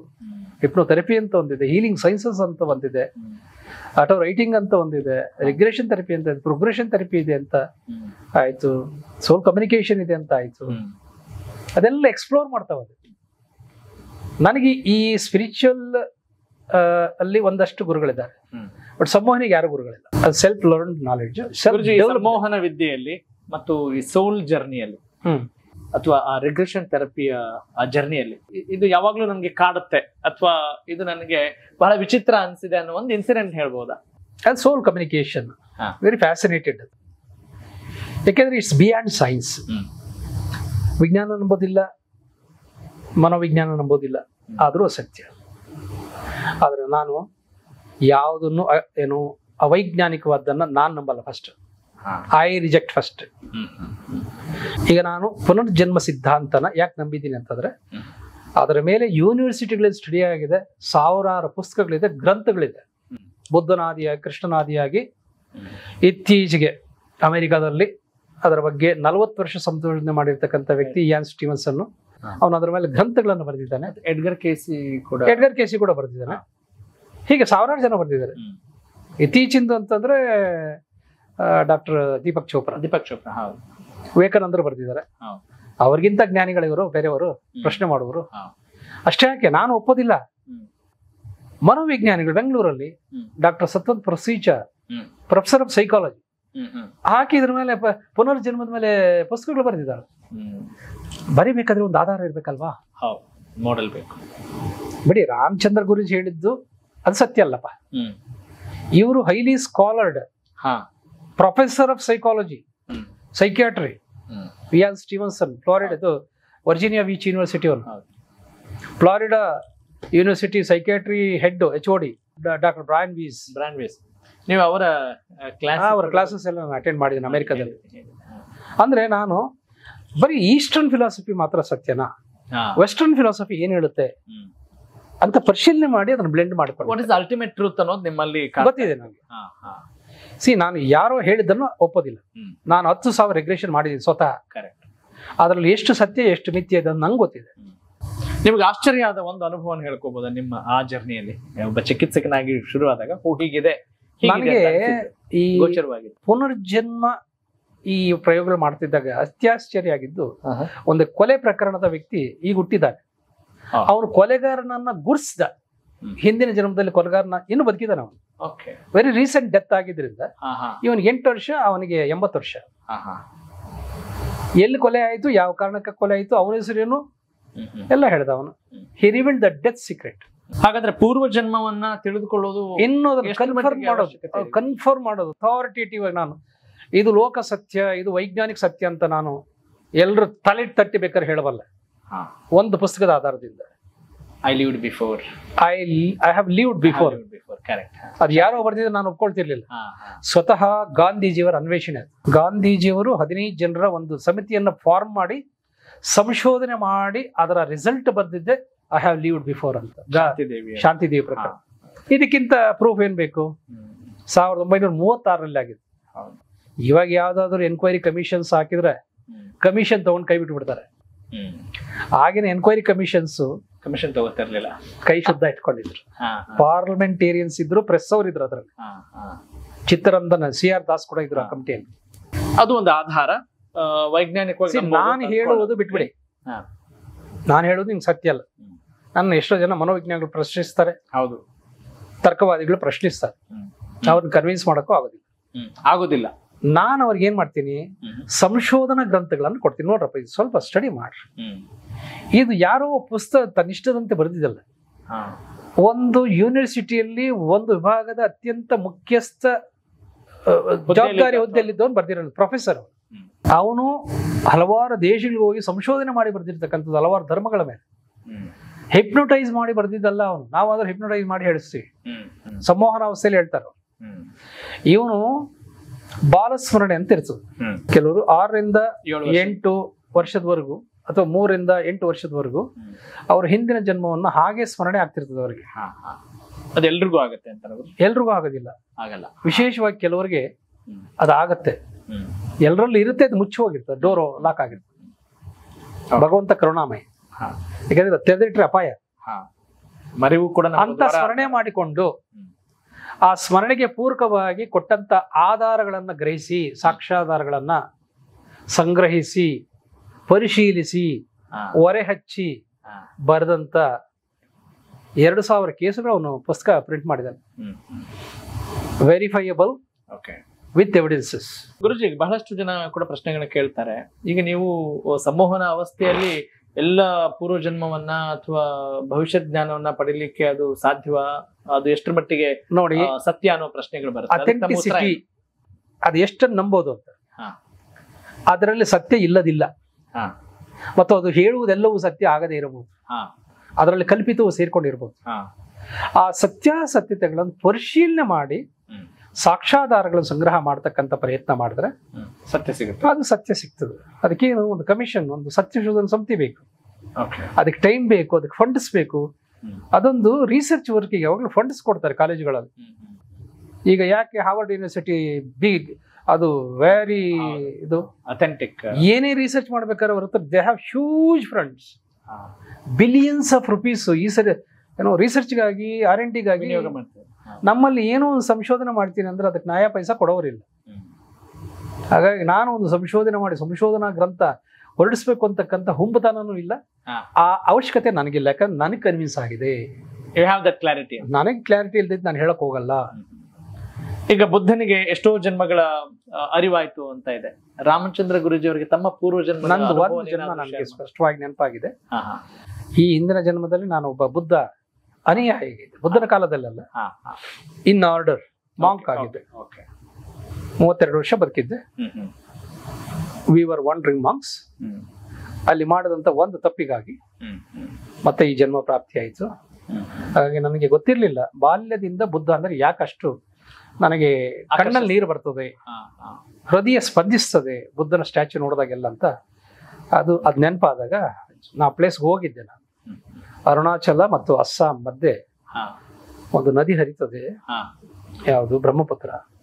ಆ ನದಿಯ ತೀರದಲ್ಲಿ ಸುಮಾರು ಇವಾಗ್ಲೂ ಕೂಡ ಮೊನಾಸ್ಟ್ರೀಸ್ ಇದೆ. ಅಂತ ಮೊನಾಸ್ಟ್ರೀಸ್ ಅಲ್ಲಿ ಮೊನಾಸ್ಟ್ರೀಸ್ ಬೌದ್ಧ ಬಿಕ್ಕುಗಳು ಅಲ್ದಾಡ್ತಿದ್ರು. ಇಲ್ಲೊಂದು 3 ತಿಂಗಳು ಇದ್ರು, ಇನ್ನೊಂದು ಕಡೆ ಹೋಗಿ 3 ತಿಂಗಳು ಇದ್ರು. ಅಂತ ಒಂದು ಗುಂಪಿನಲ್ಲಿ ನಾನಿದ್ದೆ. ಅದು ಸ್ಫುರಣೆ ಆದಾಗ ಆಶ್ಚರ್ಯ. ಒಂದು ಹುಡುಗಿಯ ಸಂಘಕ್ಕೆ ವ್ಯಾಮೋಹಕ್ಕೆ ಬಿದ್ದು ವ್ರತಭಂಗ ಆಗಿ, ಅಂದ್ರೆ ನಾನು ಏನ್ ದೀಕ್ಷೆ ತಗೊಂಡಿದ್ದೀನಿ ಅದು ಬ್ರೇಕ್ ಆಗಿ, ಅವಳು ನನಗೆ ಊಟದಲ್ಲಿ ವಿಷ ಕೊಟ್ಟು, ಅಂದ್ರೆ ಅವಳು ಮದುವೆ ಆಗೋಂತ ಪೀಡಿಸಿದಾಗ ನಾನು ಆಗಲಿಲ್ಲ. ನಾನು ಭಿಕ್ಷು ಅಂತ. ಆದ್ರೆ ಮದುವೆ ಆದ ವ್ಯಕ್ತಿಗೆ ಏನೇನ್ ಆಗ್ಬೇಕಾಗಿತ್ತು ಅದೆಲ್ಲ ನಮ್ಮಿಬ್ಬರ ಮಧ್ಯೆ ನಡೆದೋಗಿತ್ತು. ನಮ್ಮಿಬ್ಬರ ಮಧ್ಯೆ ಏನ್ ಉಳಿದಿದೆ ಅಂತ ಪ್ರಶ್ನೆ ಮಾಡೋದು. ಆದ್ರೂ ನಾನು ಭಿಕ್ಷು, ನಾನು ಮದುವೆ ಆಗಕ್ಕಾಗಲ್ಲ. ಹಾಗಾಗಿ ಅವಳು ನನಗೆ ಪ್ರತಿ ದಿವಸ ಭಿಕ್ಷೆ ತಂದು ಕೊಡ್ತಿದ್ದವಳು. ಆ ಗ್ರಾಮದ ಒಬ್ಬ ಹುಡುಗಿ ಸ್ವರ್ಣದಲ್ಲಿ ವಿಷ ಹಾಕಿಕೊಟ್ಟು, ಹಾಗೆ ನಾನು 32ನೇ ವಯಸ್ಸಿಗೆ ಸತ್ತವ. ಆ ವಿಷ ಹಾಕಿ ಕೊಟ್ಟು ಕೊಂದಂತ ಯುವತಿಯೇ ಈಗಿನ ನಮ್ಮ ಹೆಂಡತಿ. ಗುರುಜಿ, ನಮ್ಮ ಏನೋ ಇನ್ಕಂಪ್ಲೀಟ್ ಡಿಸೈರ್ಸ್ ಎಲ್ಲವೂ ಈಗೇನ್ ಅದು ಫುಲ್ಫಿಲ್ ಆಗ್ಲಿಕ್ಕೆ ನಾವು ಬಂದಿದ್ದೀವಿ. ಈಗ ನಾನು ಅವಾಗ ಭಿಕ್ಷು ಆಗಿದ್ದೆ. ಹಾಗಾದ್ರೆ ಜೀವನದಲ್ಲಿ ಬಹಳಷ್ಟು ಘಟನೆಗಳು ನಡೆಯುತ್ತವೆ. ಅವಾಗ ಭಿಕ್ಷು ಆಗಿದ್ದೆ, ಸ್ವಲ್ಪ ಸಂಸಾರ ಸುಖ ಉಂಡಿದ್ದೆ, ಅದು ಇನ್ಕಂಪ್ಲೀಟ್ ಇತ್ತಲ್ಲ. ಸೊ ಅದು ಕಂಪ್ಲೀಟ್ ಮಾಡೋದಕ್ಕೆ ಇವಾಗ ಪ್ರತಿಯೊಬ್ಬರ ಜೀವನದಲ್ಲೂ ಹಾಗೆ ಆಗುತ್ತಾ? ಹಂಗೆ ಆಗ್ಬೇಕು ಅಂತೇನಿಲ್ಲ. ಇಲ್ಲ. ಬುದ್ಧ ಹೇಳ್ಕೊಂಡಿರೋ ಪ್ರಕಾರವಾಗಿ ನಾನು ಏನು ಈ ಜನ್ಮದಲ್ಲಿ ಕಂಪ್ಲೀಟ್ ಪ್ಯೂರಿಫೈ ಆಗಿದ್ದೀನಿ, ಫೈನ್ ಟ್ಯೂನ್ಡ್ ಆಗಿದ್ದೀನಿ, ಇದಕ್ಕೆ ಅನೇಕ ಜನ್ಮಗಳು ಕಾಂಟ್ರಿಬ್ಯೂಟ್ ಮಾಡಿದ್ದಾರೆ. ಬೋಧಿಸತ್ವನ ಅನೇಕ ಜನ್ಮಗಳು ಒಂದು ಜನ್ಮದಲ್ಲಿ ಅವನು ಕಾಡು ಕೋಣ ಆಗಿದ್ದೆ ಅಂತ ಜಾತಕ ಕಥೆಗಳು, ಜಾತಕ ಟೇಲ್ಸ್ ಆಫ್ ಪುನರ್ಜನ್ಮವನ್ನು ನಂಬದ ಅವರು ಬುದ್ಧಿಸ್ಟ್ ಅಲ್ಲ, ಹಿಂದೂಗಳಲ್ಲ, ಅವರು ಜೈನರಲ್ಲ ಅಂತ ಒಂದು ಸಿದ್ಧಾಂತ ಇದೆ. ಈ ಜೈನಿಸಂ ಅಲ್ಲಿ ಭವಾವಳಿ ಅಂತಾರೆ ಅದಕ್ಕೆ. ಭವಾವಳಿಯಲ್ಲಿ ನಂಬಿಕೆ ಇಲ್ದಿರ್ತಕ್ಕಂಥವ್ರು ಅವ್ರು ಜೈನರಲ್ಲ ಅಂತ, ಅವರಿಗೆ ಮರುಹುಟ್ಟಿನಲ್ಲಿ ನಂಬಿಕೆ ಇದೆ. ಹಾಗೆ ಕೆಲವು ಧರ್ಮಗಳಲ್ಲಿದೆ. ಕ್ರಿಶ್ಚಿಯಾನಿಟಿಯಲ್ಲಿ ಒಂದು ಈಗ 40% ಇದೆ ಅದರ ಬಿಲೀಫ್. ಇಸ್ಲಾಂ ಅಲ್ಲಿ ಅದು ಕಂಪ್ಲೀಟು, ಕೆಲವರು ಮಾತ್ರ ಸೂಫೀಸ್ ಅಂತರೂ ಅದು ನಂಬ್ತಾರೆ. ಗುರುಜಿ, ಈಗ ಕಾರ್ಯಕಾರಣ ಸಂಬಂಧದ ಬಗ್ಗೆ ಅನೇಕ ಸಲ ನಾವು ಮಾತನಾಡಿದ್ದಿದೆ. ಹಾಗಾದ್ರೆ ನಡೆಯುವಂತ ಘಟನೆಗಳಿಗೂ ಪಾಸ್ಟ್ ಲೈಫ್ಗೂ ಸಂಬಂಧ ಇದೆಯಾ? ಕಾಸ್ ಅಂಡ್ ಎಫೆಕ್ಟ್ ಅಂತ. ಈಗ ನಿಮ್ಗೆ ಎಕ್ಸ್ಪೆಕ್ಟೇ ಮಾಡಿರಲ್ಲ, ಈಗ ನೀವು ಒಂದು ಜೀವನವನ್ನು ನಡೆಸ್ಕೊಂಡು ಹೋಗ್ತಾ ಇರ್ತೀರಿ, ಯಾವುದೋ ಅನಿರೀಕ್ಷಿತ ಘಟನೆ, ಯಾವುದು ಹೆಲ್ತ್ ಇರ್ಬೋದು, ರಿಲೇಶನ್ಶಿಪ್ ಇರ್ಬೋದು, ಏನೋ ಆಗ್ಬೋದು. ಅದು ಈ ಮೆಡಿಕಲ್ ಅಲ್ಲಿ HbA1c ಅಂತ ಒಂದು ಟೆಸ್ಟ್ ಮಾಡಿಸ್ತಾರೆ. ನಿನ್ನ 3 ತಿಂಗಳ ಶುಗರ್ ಮ್ಯಾನೇಜ್ಮೆಂಟ್ ಹೆಂಗಿದೆ ಅಂತ ಅದು ಇವತ್ತಿಂದ ಹೇಳ್ತದೆ. ಆದ್ರೆ ಅದು ಹೇಳ್ಬೇಕಾದ್ರೆ ಪ್ರಮಾಣ 3 ತಿಂಗಳು ತಗೊಂಡಿರ್ತದೆ. ಅಂದ್ರೆ ನಿಂದೊಂದು ಪಾಸ್ಟ್ ಇದೆಯಲ್ಲ, ಅದೆಲ್ಲ ಕ್ರೋಢೀಕರಿಸಿ ಅದು ಕ್ಯಾಲ್ಕುಲೇಟ್ ಮಾಡುತ್ತೆ. ಅಂದ್ರೆ ಇವತ್ತು ಅನ್ನೋದು ಇವತ್ತೊಂದೇ ಅಲ್ಲ, ಅದು some of the many lives ಅಂತ. ಅಂದ್ರೆ ಅದು ಸಡನ್ ಆಗಿ ಈಗ ಕಾಣಿಸಿದ್ರು ಕೂಡ ಹಿಂದಿನ ಹೊಟ್ಟೆ ನೋವು ಏನೋ ತಿಂದಿದ ತಕ್ಷಣ ಬರೋದಿಲ್ಲ. ನಿನ್ನೆ ಏನೋ ತಿಂದಿದ್ದು ಅಸಿಡಿಟಿ ಆಗಿ ಹೊಟ್ಟೆ ನೋವು ಬರ್ಬೋದು. ಅರ್ಥ ಆಗ್ತದೆ. ನಿನ್ನೆ ವಿಷಯಗಳು ಇವತ್ತು ನಿದ್ರೆ ಕಳಿಸ್ಬೋದು. ಅಂದ್ರೆ ನಿನ್ನೆ ಇವತ್ತಿನ ಮೇಲೆ ಪ್ರಭಾವ ಇದೆ, ಹಾಗೆ ಇವತ್ತು ನಾಳೆಯ ಮೇಲೆ ಪ್ರಭಾವ ಇರ್ತದೆ. ನಿನ್ನೆದ ಕಾಸು ಇವತ್ತೊಂದು ಎಫೆಕ್ಟ್, ಅದನ್ನ ಅನುಭವಿಸ್ಲೇಬೇಕು. ಡಯಾಬಿಟೀಸ್ 40ಕ್ಕೆ ಯಾಕೆ ಬಂತು ಅಂದ್ರೆ ಅದರ ಹಿಂದಿನ ಜೀವನ ಅವನ ಲೈಫ್ ಸ್ಟೈಲ್ ಚೆನ್ನಾಗಿರ್ಲಿಲ್ಲ, ಅವನ ಆಚಾರ ವಿಚಾರ ಆಹಾರ ವಿಹಾರಗಳು ಚೆನ್ನಾಗಿರ್ಲಿಲ್ಲ, ಲೈಫ್ ಸ್ಟೈಲ್ ಚೆನ್ನಾಗಿರ್ಲಿಲ್ಲ, ಸಿಕ್ಕಿದ್ದೆಲ್ಲ ತಿನ್ಬಿಟ್ಟ. ಹಾಗಾದ್ರೆ ಸಂಚಿತ ಕರ್ಮದಲ್ಲಿರೋದು ಅಥವಾ ಪ್ರಾರಬ್ಧ ಕರ್ಮದಲ್ಲಿರೋದು ಸಂಚಿತವೇ ಪ್ರಾರಬ್ಧ ಆಗಿ ಅದು ಕಳಿಲಿಲ್ಲ ಅಂದ್ರೆ ಆಗಾಮಿಯಾಗಿ ಕನ್ವರ್ಟ್ ಆಗುತ್ತೆ. ಅಂದ್ರೆ ಆತ್ಮಜ್ಞಾನಿಗೆ ಎಷ್ಟೇ ಕರ್ಮಗಳಿದ್ರು ಕಳೆದುಕೊಳ್ಳುವ ಶಕ್ತಿ ಇದೆಯಾ? ಜ್ಞಾನಂ ಕರ್ಮ ದಗ್ಧಾಣಿ ಅಂತಾರೆ. ಈ ರೂಮ್ ತುಂಬಾ ಕತ್ತಲೆ ಇತ್ತು ನಾವು ಬರೋ ಮುನ್ನ. ಹೌದು. ಒಂದ್ ಸಣ್ಣ ಲೈಟ್ ಹಾಕಿದ್ರೆ ಸಾಕು, ಕತ್ಲೆ ನುಂಗಾಗ್ತದೆ. ಅಂದ್ರೆ ಆ ಸನ್ನಿವೇಶ ಕತ್ಲೇನು ರೂಮ್ ತುಂಬಾ ಗಾತ್ರದಷ್ಟು ಇರ್ಬೇಕು ಅಂತೇನಿಲ್ಲ. ಆ ಜ್ಞಾನದ ಕಿಡಿ ಮನಸ್ಸಿನಲ್ಲಿ ಆ ಹೊಳಹು ಬಂದಿದ ತಕ್ಷಣ ಇಟ್ ಕಂಪ್ಲೀಟ್ಲಿ ಏನೋ observes all the impurities of the mind, blockages of the mind. ಈಗ ಬೆಳಕಿನ ಉಪಸ್ಥಿತಿಯಲ್ಲಿ ನಮ್ಗೆ ಭಯ ಇರೋದಿಲ್ಲ. ಕತ್ಲಲ್ಲಿ ಯಾಕೆ ಭಯ ಬರ್ತದೆ ಅಂತಂದ್ರೆ ಕ್ಲಾರಿಟಿ ಇಲ್ಲ, ನಿಂಗೆ ಕಾಣಿಸೋದಿಲ್ಲ, ಅಸ್ಪಷ್ಟತೆ. ಹಗ್ಗನೋ ಹಾವು ಅಂತ ನಿನಗೆ ಜಸ್ಟಿಫೈ ಮಾಡಕ್ ಆಗಲ್ಲ ಅಲ್ವೇ, ಗೊಂದಲ ಇರ್ತದೆ. ಹಾಗಾಗಿ ಏನು ಎನ್ಲೈಟನ್ಮೆಂಟ್ ಅಂತಂದ್ರೆ ಅವನ ಮನಸ್ಸನ್ನ ಅಜ್ಞಾನ ಆಳ್ತಾ ಇತ್ತು, ಅಂಧಕಾರ ಆಳ್ತಾ ಇತ್ತು, ಅಹಂಕಾರ ಆಳ್ತಾ ಇತ್ತು. ಅವನ ಮನಮಸ್ಸುಗಳಲ್ಲಿ ಒಂದು ಬೆಳಕಾಯಿತು, ಜ್ಞಾನದ ಬೆಳಕು, ಅದೇನು ಲೈಟ್ ಬೆಳಕಲ್ಲ. ಆ ಜ್ಞಾನ ಚಕ್ಷು ತೆರೀತು. ಅವನು ಈ ಲೋಕವನ್ನ ಪರಲೋಕವನ್ನ ನೋಡುವ ಒಂದು ದೃಕ್ಪಥ ಅಥವಾ ದೃಷ್ಟಿಕೋನ ಬದಲಾಯಿತು. ಈಗ ಎಲ್ಲ ಆಂಗಲ್ಗಳಲ್ಲಿ ಟಿವಿ ಆಂಟೆನಾ ರಿಸೀವ್ ಮಾಡಲ್ಲ. ಹೌದು. ಅದಕ್ಕೊಂದು 45 ಆಂಗಲ್ ಫಿಕ್ಸ್ ಮಾಡ್ತಾರೆ. ಟ್ಯೂನ್ ಮಾಡ್ಕೊಳಕ್ ಬೇಕಾಗುತ್ತೆ ನೋಡಿ, ಹಿಂಗಿರಲ್ಲ ಯಾವ್ದು ಆಂಟೆನಾ. ಹೌದು, ಕರೆಕ್ಟ್. ಹಿಂಗ್ ಕ್ರಾಸ್ ಆಗಿರ್ತದೆ. ಹೌದು, ದಟ್ ಈಸ್ ಕಾಲ್ಡ್ ಆಂಗಲ್. ನಿಮ್ಮ ದೈನಂದಿನ ಇಂಥ ಚಟುವಟಿಕೆಗಳು ನನ್ನ ಸುಗಮ ಜೀವನಕ್ಕೆ ಸಾಧ್ಯವಾಗ್ತಾ ಇದೆ ಅಂತ ಏನಾದ್ರು ಹೇಳ್ಬೋದಾ ನಮ್ಮ ವೀಕ್ಷಕರಿಗೆ? ಯಾವುದು ನಿನ್ನ ಮನಸ್ಸನ್ನು ಕಟ್ಟಿ ಹಾಕೋದಿಲ್ಲ. ಯಾವ ಇಶ್ಯೂಸ್ ಆಗ್ಲಿ, ಯಾವ ವಿಷಯಗಳಾಗ್ಲಿ, ಅದು ನೀನು ಏನು ಮಾಡುವ ಅವಶ್ಯಕತೆ ಇಲ್ಲ. ಅಥವಾ ನೀನು ಮಾಡಿದ್ರು ಕೂಡ, ಈ ಕೃಷ್ಣ ಎಲ್ಲ ಮಾಡಿದ್ರು ಕೂಡ ಬ್ರಹ್ಮಚಾರಿ ಅಂತ. ಹೌದು, ಯೋಗೇಶ್ವರ ಅಂತಾರೆ. ಅವನು ಸ್ಥಿತ ಪ್ರಜ್ಞೆ, ಇಕ್ವಾನಿಮಸ್. ಅವನ ಮಕ್ಕಳು ಅವನ ಕಣ್ಮುಂದೆ ಸತ್ತೋದ್ರು, ಅವನ ಸಾಮ್ರಾಜ್ಯ ಅವನ ಕಣ್ಮುಂದೆನೆ ಹಾಳಾಗೋಯ್ತು, ಅವನ ವಂಶಸ್ಥರು ಎಲ್ಲ. ಆದ್ರೂ ಅವನು ವಿಚಲಿತನಾಗ್ಲಿಲ್ಲ. ಅಂತದಕ್ಕೆ ಸ್ಥಿತ ಪ್ರಜ್ಞೆ ಅಂತ. ನಮ್ ಕಣ್ಮುಂದೆ ಇರುವುದು ಹಂಗೆ ಇರುವುದಿಲ್ಲ. ಮಕ್ಕಳು ನಿಮ್ಮನ್ನು ಬಿಟ್ಟು ಹೋಗ್ತಾರೆ, ಅದು ಸತ್ಯ. ಹೆಂಡತಿಯು ಬಿಟ್ಟು ಹೋಗ್ಬೋದು, ಆಪ್ತರು ಬಿಟ್ಟು ಹೋಗ್ಬೋದು, ಗಳಿಸಿದ್ದು ಬಿಟ್ಟು ಹೋಗ್ಬೋದು, ಮಾನ ಮರ್ಯಾದೆ ಎಲ್ಲವೂ ಹೋಗ್ಬೋದು. ಆವಾಗ್ಲೂ ನೀನು ಸ್ಥಿತ ಪ್ರಜ್ಞನಾಗಿದ್ರೆ that is called yogic state. ಬುದ್ಧನ ಜೀವನ ನೋಡಿದ್ರೆ ಅವನ ನಿಂದಿಸಿದವರು ಯಾರಿದ್ದಾರೆ? ಎಲ್ಲ ಅವಮಾನಿಸಿದ್ರು. ಆದ್ರೆ ಅವನ ಮುಖದಲ್ಲಿನ ಪ್ರಸನ್ನತೆ ಒಂದು ಎಳ್ಳಷ್ಟು ಕಡಿಮೆ ಆಗಲಿ. ಅದಕ್ಕೆ ಬುದ್ಧ ಆದ. Water it maintains it's level ಅಂತಾರಲ್ಲ, ಅವನೇ ಸ್ಥಿತ ಪ್ರಜ್ಞೆ. ಗುರುಜಿ, ಇದೆಲ್ಲದರ ಜೊತೆಗೆ ಹನುಮಾನ್ ಚಾಲೀಸ ಅಂತ ಹೇಳಿದ ತಕ್ಷಣ ಇತ್ತೀಚೆಗೆ ಹಲವು ವರ್ಷಗಳಿಂದ ರಾಮಚಂದ್ರ ಗುರುಜಿ ನೆನಪಾಗ್ತಾರೆ. ಹನುಮಾನ್ ಚಾಲೀಸ ಅಂತ ಎಲ್ಲರೂ ಕೂಡ ನಾವು ಪಠಣ ಮಾಡ್ಕೊಂಡು ಬಂದದ್ದಿದೆ. ಆದ್ರೆ ನೀವು ಹನುಮಾನ್ ಅನ್ನುವ ಶಕ್ತಿಗೆ ಬೇರೆ ಒಂದು ಆಯಾಮವನ್ನು ಕೊಟ್ರಿ ಅಂತ, ಅಂದ್ರೆ ಹನುಮನ ಧ್ಯಾನ ಸುಂದರ ಬದುಕಿಗೆ ಸೋಪಾನ ಅಂತ ಹೇಳಿಕ್ ಹೊರಟ್ರಿ. ನನಗೆ ಹೇಗೆ ತಮ್ಗೆ ಒಂದು ಗುಣ ಇನ್ಸ್ಪೈರ್ ಆಗಿದ್ದು, ಆಂಜನೇಯ ಸದಾ ಧ್ಯಾನ ಮಾಡ್ತಾ ಇದ್ದಂತ. ಅಂದ್ರೆ he is a role model for all meditators ಅನ್ನೋದು ಅಲ್ಲಿಂದ ಇನ್ಸ್ಪೈರ್ ಆದೆ ನಾನು. ಶಿವ ಕೂಡ ಧ್ಯಾನದಲ್ಲಿದ್ದಾನೆ. ಶಿವನ ರೂಪವೇ ಹನುಮ. ಆದ್ರೆ ಶಿವನ ಬಗ್ಗೆ ನಾವು ಸ್ಟೋರೀಸ್ ಹೇಳಕ್ ಏನೂ ಇಲ್ಲ, ನಮ್ಮಲ್ಲಿ ಜಾಸ್ತಿ ಇಲ್ಲ. ಆದ್ರೆ ಹನುಮನ ಬಗ್ಗೆ ಹೇಳೋದಕ್ಕೆ ಬಿಕ್ಕಷ್ಟಿದೆ. ರಾಮಾಯಣ ಪೂರ್ತಿ ಇದೆ, ಮಹಾಭಾರತದಲ್ಲಿ ಅವನಿದ್ದ 4 ಯುಗಗಳಲ್ಲಿ ಇದ್ದಿದ್ರಿಂದ ಅವನು ಈಗಿನ ಕಾಲಮಾನಕ್ಕೆ ಶಿವ ಪ್ರಸ್ತುತ ಅಲ್ಲ, ಶಿವನ ಅಂಶವಾದಂತಹ ಅವನ ಅವತಾರವಾದಂತಹ ಆಂಜನೇಯ ಪ್ರಸ್ತುತ. ಹನುಮನಿಲ್ಲದ ಊರು ಉಂಟೆ ಅಂತ. ಈಗ ಯೋಧರಿಗೆಲ್ಲ ಯಾರು ಆದರ್ಶ? ಆಂಜನೇಯ. ವಿದ್ಯೆ ಕಲಿಕಾಸಕ್ತರಿಗೆಲ್ಲ ಆದರ್ಶ ಯಾರು? ಆಂಜನೇಯ. ಗಣಪತಿಯ ಗುರು ಯಾರಪ್ಪ ಹೇಳಪ್ಪ ನೀನ್ ನೋಡೋಣ. ಯಾರಿಂದ ವಿದ್ಯೆ ಕಲ್ತವನವನು? ವ್ಯಾಸರಿಂದ ಕಲ್ತವನಲ್ಲ. ವ್ಯಾಸರು ಹೇಳಿದ್ರು ಇವನು ಬರದ ಅಷ್ಟೇ. ಹೌದು. ಬುದ್ಧಿವಂತ ಅನ್ನೋದ್ರಲ್ಲಿ ಏನ್ ಡೌಟ್ ಇಲ್ಲ. ಗಣಪ ಬ್ರಹ್ಮಚಾರಿ ಅನ್ನೋದ್ರಲ್ಲಿ ಏನ್ ಡೌಟ್ ಇಲ್ಲ. ಆದ್ರೆ ಒಬ್ಬ ಗುರುವಿಂದ ಕಲ್ತವನ್ ಬೇಕಲ್ಲ ನಮ್ಗೆ. ಇವನು ಇಲ್ಲಿ ಪ್ರಾಥಮಿಕ ವಿದ್ಯಾಭ್ಯಾಸವನ್ನ ಗುರುಕುಲದಲ್ಲಿ ಮತಂಗ ಮುನಿಗಳು ನಡೆಸ್ತಿದ್ದಂತ ಗುರುಕುಲದಲ್ಲಿ ಕಲ್ತವನು. ಹೈಯರ್ ಎಜುಕೇಶನ್ ಸೂರ್ಯನ ಹತ್ರ ಕಲ್ತವನು. ಅಂದ್ರೆ ಫಾರಿನ್ ಅಲ್ಲಿ ಓದ್ಕೊಂಡು ಬಂದವನು. ಹೇಗೆ ಗುರುಜಿ, ಇದು ರಾಮಚಂದ್ರ ಗುರುಜಿ ಅವರ ಸ್ಟೋರಿನಾ ಅಥವಾ ಇದು ಬೇರೆ ಉಲ್ಲೇಖ ಇದೆಯಾ? ಅಲ್ಲ, ಅದು ಪುರಾಣದಲ್ಲಿ ಕೂಡ ಇದೆ. ಓಕೆ. ಅವನಿಗೆ ಅಷ್ಟು ವಿದ್ಯೆಗಳು ಹೆಂಗ್ ಬಂತು ಅಂದ್ರೆ ಸೂರ್ಯ ಕಲಿಸ್ಕೊಟ್ಟ ಅಂತ. ಓಕೆ. ನಾನೇನು ಸ್ವಯಂ ಕಲ್ಪಿತ ಅಲ್ಲ, ಅಲ್ಲಿಗೆ ಹೋಗಿದ್ದ ಅಂತ ಹನುಮಾನ್ ಚಾಲಿಸದಲ್ಲಿ ಇದೆ. ಯುಗ ಸಹಸ್ರ ಯೋಜನ ಪರಬಾನು ಲೀಲ್ಯೋತಾಹಿ ಮಧುರ ಫಲಜಾನು. 2 ಸಾರಿ ಹೋಗಿದ್ದ. ತುಂಬಾ ಸಣ್ಣವನಿದ್ದಾಗ ಅದೇನು ಹಣ್ಣಿರೋದು ಅಂತ ತಿನ್ನಕ. ಸ್ವಲ್ಪ ಮೆಚುರಿಟಿ ಬಂದಾಗ ಎಲ್ಲಾ ದೇವತೆಗಳು ಅವನಿಗೆ, ಅವನು ಅನ್ಕಾನ್ಶಿಯಸ್ ಬಂದಿದ್ದಾಗ ಸೂರ್ಯನೂ ಬಂದಿದ್ದ. ಅವನು ನಿನ್ಗೆ ಒಳ್ಳೆ ಕಲಕ ವಯಸ್ಸು ಬಂದಾಗ ನನ್ನ ಹತ್ರ ನಾನು ಹೇಳ್ಕೊಡ್ತೀನಿ, ಐ ರೆಂಡರ್ ಮೈ ನಾಲೆಡ್ಜ್ ಅಂತ. ಹಂಗ ಹೋದವನು ಅಲ್ಲಿ ವೇದ ಉಪನಿಷತ್ತುಗಳನ್ನ ನೇರವಾಗಿ ಜಗತ್ತಿಗೆಲ್ಲ ಬೆಳಕು ಕೊಡ್ತಕ್ಕಂಥ 360 ಡಿಗ್ರಿ ನೋಡಿರ್ತಕ್ಕಂಥ ಸರ್ವ ಅರಿವು ಇರ್ತಕ್ಕಂಥ ಸೂರ್ಯನ ಹತ್ರ ಕಲ್ತವ.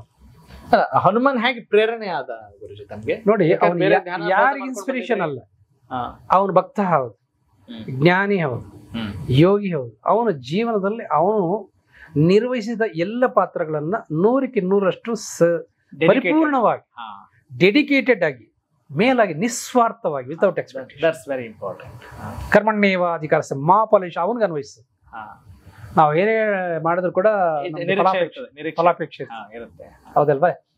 ಹಾಗಾಗಿ ನನಗೆ ಹನುಮ ಆದರ್ಶ. ಬುದ್ಧ ಧ್ಯಾನ ಮಾಡಿದ್ರೆ ಅದು ಆದರ್ಶ. ವಿವೇಕಾನಂದರು ಧ್ಯಾನ ಮಾಡಿದ್ರಿಂದ ಆದರ್ಶ. ನನಗೆ, ನಾನು ಸಗುಣೋಪಾಸ, ನಿರ್ಗುಣೋಪಾಸ. ನನಗೆ ನಮ್ಮ ತಂದೆಯವರು ಪೂಜೆ ಮಾಡ್ತಿದ್ರು. ನಮ್ದು ಮಠ ಇತ್ತು, ಅವ್ರು ದೀಕ್ಷಾಬದ್ಧರಾಗಿ ನಿತ್ಯ ಪೂಜೆ ಮಾಡ್ತಿದ್ರು. ರಾಮಚಂದ್ರ ಗುರೂಜಿ ಅವರು ದೇವಸ್ಥಾನಗಳಿಗೆ ಹೋಗೋದಿಲ್ವೇ? ನಾನು ಹೋಗ್ತೀನಿ, ಬಟ್ ಐ ಡೋಂಟ್ ವರ್ಷಿಪ್. ದೇವಸ್ಥಾನದ ಒಳಗಡೆ ಕುತ್ಕೊಂಡು ಧ್ಯಾನ ಮಾಡ್ತೀನಿ. Why do you visit?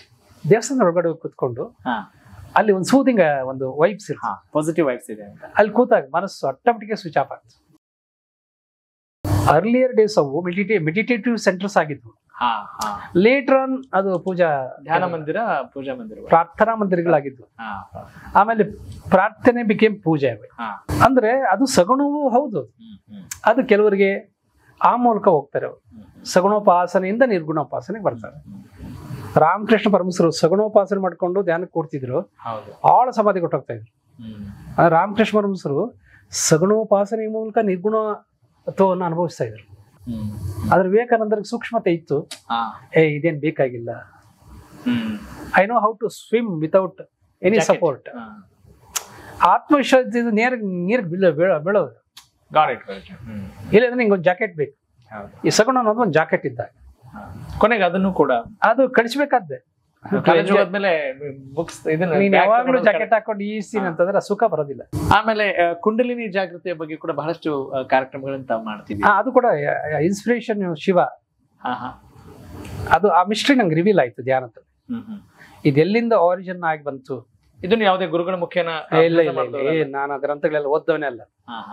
ಚಕ್ರದ ರಹಸ್ಯಗಳು, ಅದರ ಬೀಜವಂತರ ರಹಸ್ಯಗಳು, ಅದ್ ಸಿಗ್ನಿಫಿಕೆನ್ಸ್, ಸಿಂಬಾಲಿಸಮ್ ಬ್ಯಾಲೆನ್ಸ್ ಅಲ್ಲ, ಅದು ಸೀಕ್ರೆಟ್ ಇರ್ತದೆ, ಅದ್ರ ಹಿಂದೆ ಒಂದು ಸತ್ಯ ಇರ್ತದೆ. ಗುರುಜಿ, ಚಕ್ರಗಳು ನಮ್ಗೆ ಕಾಣಿಸೋದಿಲ್ಲ ಬಾಹ್ಯವಾಗಿ, ಹೌದು, ಆದ್ರೂ ಕೂಡ ಅದರ ಪ್ರಭಾವವನ್ನ, ಆ ಬಣ್ಣವನ್ನ, ಅದರ ವೈಶಿಷ್ಟ್ಯವನ್ನ ಯಾವ ಆಧಾರದ ಮೇಲೆ ವರ್ಣಿಸ್ತಾ ಇದ್ದಾರೆ? ಯಾವ್ದು ಇವನು ಪ್ರಾಣ ಹೋಯ್ತು ಅಂತ ಹೇಳ್ತಾನೆ, ಪ್ರಾಣ ಇದ್ದಿದ್ದು ಕಾಣಿಸ್ತೇವೆ ಅವನಿಗೆ ಇಲ್ಲ, ಸ್ಕ್ಯಾನಿಂಗ್ ಮಾಡ್ಬಿಟ್ಟು ಕರ್ಗಿದೆ, ಬೆಳಗಿದೆ, ಇಷ್ಟಾಗ್ಲ ಇದೆ, ಇಲ್ಲೇ ಇದೆ ಹೇಳಕ್ ಆಗ್ತದೆ ಯಾವನ್ಗಾದ್ರು? ಇಲ್ಲ. ಇದ್ದಿದ್ದು ನಿಜ ಸುಳ್ಳ, ಹೋಗಿ ಸುಳ್ಳ. ಪ್ರಾಣ ಇತ್ತು ಬದುಕಿರುವಾಗ, ಪ್ರಾಣ ಹೋಯ್ತು ಅಂತಾನೆ ಅಲ್ಲ, ಜೀವ ಹೋಯ್ತು ಅಂತಾನೆ ಹೇಳೋದು. ಆಗ ಜೀವ ಇದ್ದಿದ್ದನ್ನ ನೀನು ಐಡೆಂಟಿಫೈ ಮಾಡಕ್ ಆಗಲ್ಲ ಅಂತದ್ದು. ಚಕ್ರಗಳಲ್ಲಿ ಇರ್ತಿ ಇನ್ನು ಅದಿನ್ನು ಬಿಯಾಂಡ್. ಅವೆಲ್ಲ ಬಣ್ಣಗಳು ಅಂತೆಲ್ಲ ಸೂಕ್ಷ್ಮ ಶರೀರದಲ್ಲಿ ಇರ್ತವೆ, ಸ್ಥೂಲ ಶರೀರದಲ್ಲಿ ಲೊಕೇಟ್ ಆಗಿಲ್ಲ. ಆದ್ದರಿಂದ ಈಗ ಥರ್ಡ್ ಐ ಅಂತ ಹೇಳ್ತೀವಿ. ಹೌದು.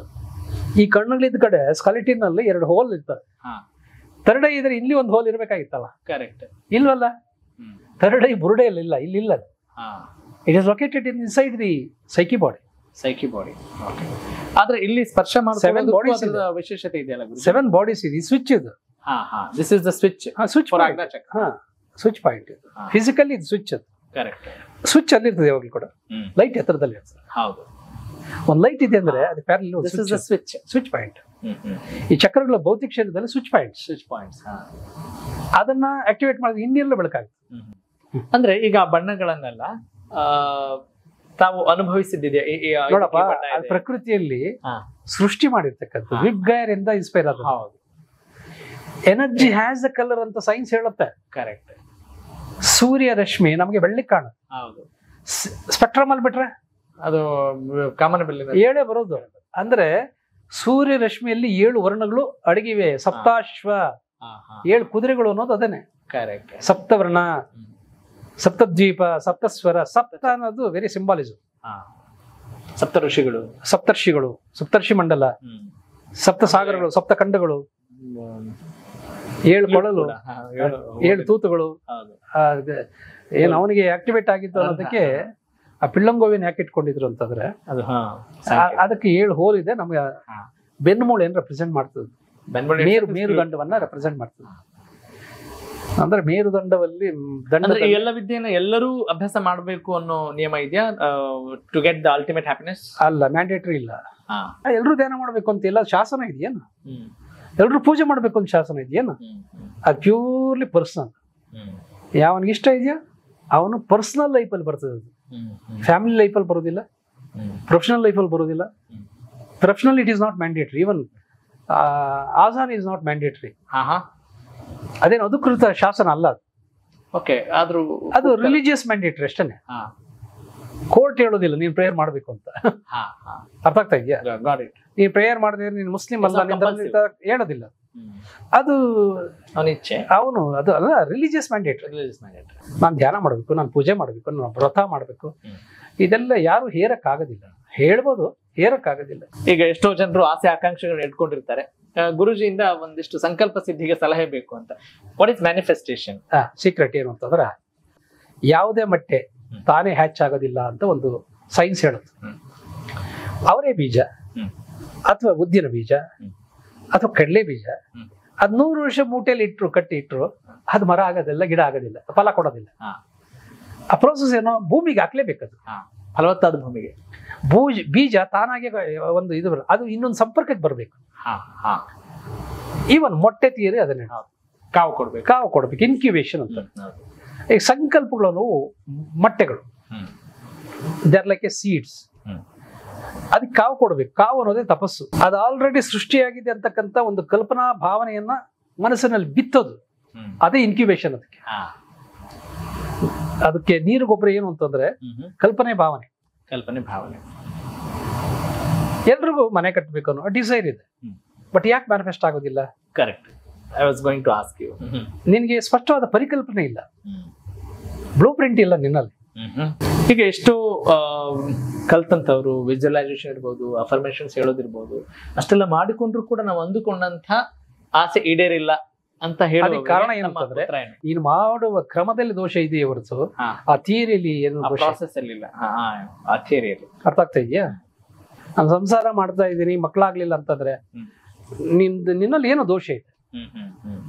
ಎಲ್ಲಿದ್ರೆ ಆಗ್ಲೇಬೇಕಾಗಿತ್ತು. ನೀನು ಸಂಸಾರ ಮಾಡಿದ್ರೆ ಮಕ್ಕಳಾಗ್ಬೇಕು. ಎಲ್ಲರೂ ಮಾಡಿದಾಗ ನೀನು ಸಂಸಾರ ಮಾಡಿದ್ರೆ ಮಕ್ಕಳಾಗ್ಬೇಕಾಗಿತ್ತಲ್ಲ. ಆಗಲಿಲ್ಲ ಅಂತಂದ್ರೆ ನಿನ್ನ ಪ್ರಯತ್ನದಲ್ಲಿ ಏನು ದೋಷ ಇಲ್ಲ, ನಿನ್ನ ಒಳಗಡೆ ಏನೋ ದೋಷ ಇದೆ. ಹಾಗೆ ನಾವು ಎಷ್ಟೋ ಸರಿ ನನಗೂ ಆಸೆ ಇದೆ, ಯಾಕೆ ಆಗ್ತಾ ಇಲ್ಲ. Even I to have the desire.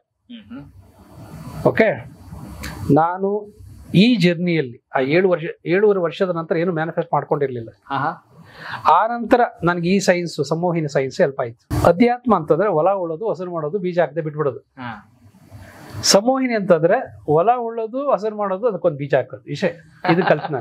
ಮನಸ್ಸನ್ನ ಕಸಿ ಮಾಡಿ ಕೃಷಿ ಮಾಡೋದು, ಸುಂದರವಾದ ಬೆಳೆ ಬೆಳಿಬಹುದು. ಹೌದು, ಅದನ್ನ ಹೇಳ್ತಾ ಇರ್ತೀವಿ. ಮನಸ್ಸನ್ನ ಕೃಷಿ ಮಾಡಬಹುದು ಅಂತ ಆಯ್ತು. ನಾನೆಲ್ಲ ಸಂಕಲ್ಪಗಳನ್ನ 250 ಸಂಕಲ್ಪಗಳನ್ನ ಈ ಜರ್ನಿಯಲ್ಲಿ, ಈ 18 ವರ್ಷದ ಜರ್ನಿಯಲ್ಲಿ ನಾನು ನನ್ನ ಇಷ್ಟಾರ್ಥಗಳನ್ನ ಈ ಶಾಸ್ತ್ರ ನನಗೆ ಹೆಲ್ಪ್ ಆಯ್ತು. ಸಂಮೋಹಿನಿ ಶಾಸ್ತ್ರ. ಸಂಮೋಹಿನಿ ಶಾಸ್ತ್ರ ಅದರಲ್ಲಿ ಬರ್ತಕ್ಕಂಥದ್ದೇ law of attraction. Being a spiritual master, do you prefer to be in the manifestation process? Yes. ಲೌಕಿಕವಾಗಿ ಏನೂ ಸಾಧನೆ ಮಾಡೋಕ್ಕಾಗಿರಲ್ವೋ ಅವನು ಅಲೌಕಿಕವಾಗಿ ಏನೂ ಸಾಧನೆ ಮಾಡೋಕ್ಕಾಗಲ್ಲ. ಇಲ್ಲಿ ಸಲ್ಲದವನು ಅಲ್ಲಿಯೂ ಸಲ್ಲ ಅಂತ ಒಂದು ಮಾತಿದೆ. ನೀನು ಇಲ್ಲಿ ಸಲ್ಲಬೇಕಾದ್ರೆ ನಿನ್ಗೊಂದಷ್ಟು ಸೃಷ್ಟಿ ಮಾಡೋ ಯೋಗ್ಯತೆ ಇರ್ಬೇಕಲ್ವಾ. ನೀನು ಯೋಗಿನೋ ಭೋಗಿನೋ ಹೊಟ್ಟೆ ಅದು ಕೇಳೋದಿಲ್ಲ, ಅನ್ನ ಹಾಕುವಂತಷ್ಟೇ ಕೇಳುತ್ತೆ. ಹಾಗಾದ್ರೆ ಅದಕ್ಕೆ ಹೆಂಗ್ ಬರ್ತದೆ ಅನ್ನ? ನೀನು ಸುಮ್ಮನೆ ಧ್ಯಾನ ಮಾಡ್ಕೊಂಡಿದ್ರೆ ಅನ್ನ ಹೆಂಗ್ ಬರ್ತದೆ? ಒಂದು ಉಪಾಧಿ ಬೇಕಲ್ಲ ನಿಂಗೆ.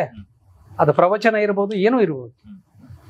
ನಾನೇನ್ ಮಾಡಿದೆ, ನನಗೆ ಗೊತ್ತಿದ್ದಂತ ಅಂತಹ ಎಲ್ಲ ವಿದ್ಯೆಗಳನ್ನ ಹೇಳ್ಕೊಡೋ ಮೂಲಕ ನನ್ನ ಉಪಾಧಿ, ನನ್ನ ಅವಶ್ಯಕತೆಗಳೇನಿದೆಯೋ ಅದೆಲ್ಲ ನಾನು ಮಾಡ್ಕೊಳ್ತೇವೆ. ಆದ್ರೆ ಇವೆಲ್ಲ ಇದ್ದು ಕೂಡ ಕೆಲವು ಸೃಷ್ಟಿ ಆಗೋದಿಲ್ಲ. ಉದಾಹರಣೆಗೆ ನನ್ನ ಹತ್ರ ಅನ್ನವೂ ಇದೆ, ನಾಲೆಡ್ಜು ಇದೆ, ಆಸೆನೂ ಇದೆ, ದುಡ್ಡಿದೆ. ಆದ್ರೆ ನಾನು ಅಮೆರಿಕದ ಒಂದು ಯೂನಿವರ್ಸಿಟಿಯಲ್ಲಿ ಉಪನ್ಯಾಸ ಕೊಡೋಕ್ಕಾಗಲ್ಲ. ಯಾಕೆಂದ್ರೆ ಅದಕ್ಕೊಂದು ಯೋಗ್ಯತೆ ಬೇಕಾಗ್ತದೆ, ಅದಕ್ಕೆ ಅಕಾಡೆಮಿಕ್ ಬ್ಯಾಕ್ ಗ್ರೌಂಡ್ ಬೇಕಾಗ್ತದೆ. ಅದೇನೂ ಇಲ್ಲದೆ ನಾನು ಅಮೆರಿಕದ ಯೂನಿವರ್ಸಿಟಿಯಲ್ಲಿ ಪಾಠ ಮಾಡಿದ್ದೀನಿ. ಅಂಥದ್ದೇನೋ ಒಂದು ನೀನು ಫುಲ್ಫಿಲ್ ಮಾಡ್ಕೊಳ್ಬೇಕಾದ್ರೆ ನೀನೊಂದು ಗೋಲ್ ಸೆಟ್ ಮಾಡೋದಕ್ಕಾಗತ್ತೆ. ಅದು ಅಸಾಧ್ಯವಾದನ್ನು ಸುಸಾಧ್ಯವಾಗಿಸ್ಕೋಬೇಕಾದ್ರೆ ಒಂದು ನಿನಗೆ ಸ್ಪಿರಿಚುವಲ್ ಎನರ್ಜಿ ಬೇಕು. ರಾಮಚಂದ್ರ ಗುರೂಜಿ ಅವರಿಗೆ ಇನ್ನೂ ಸಂಕಲ್ಪಗಳಿದ್ದಾವ? ನನಗೇನು ಇಲ್ಲ.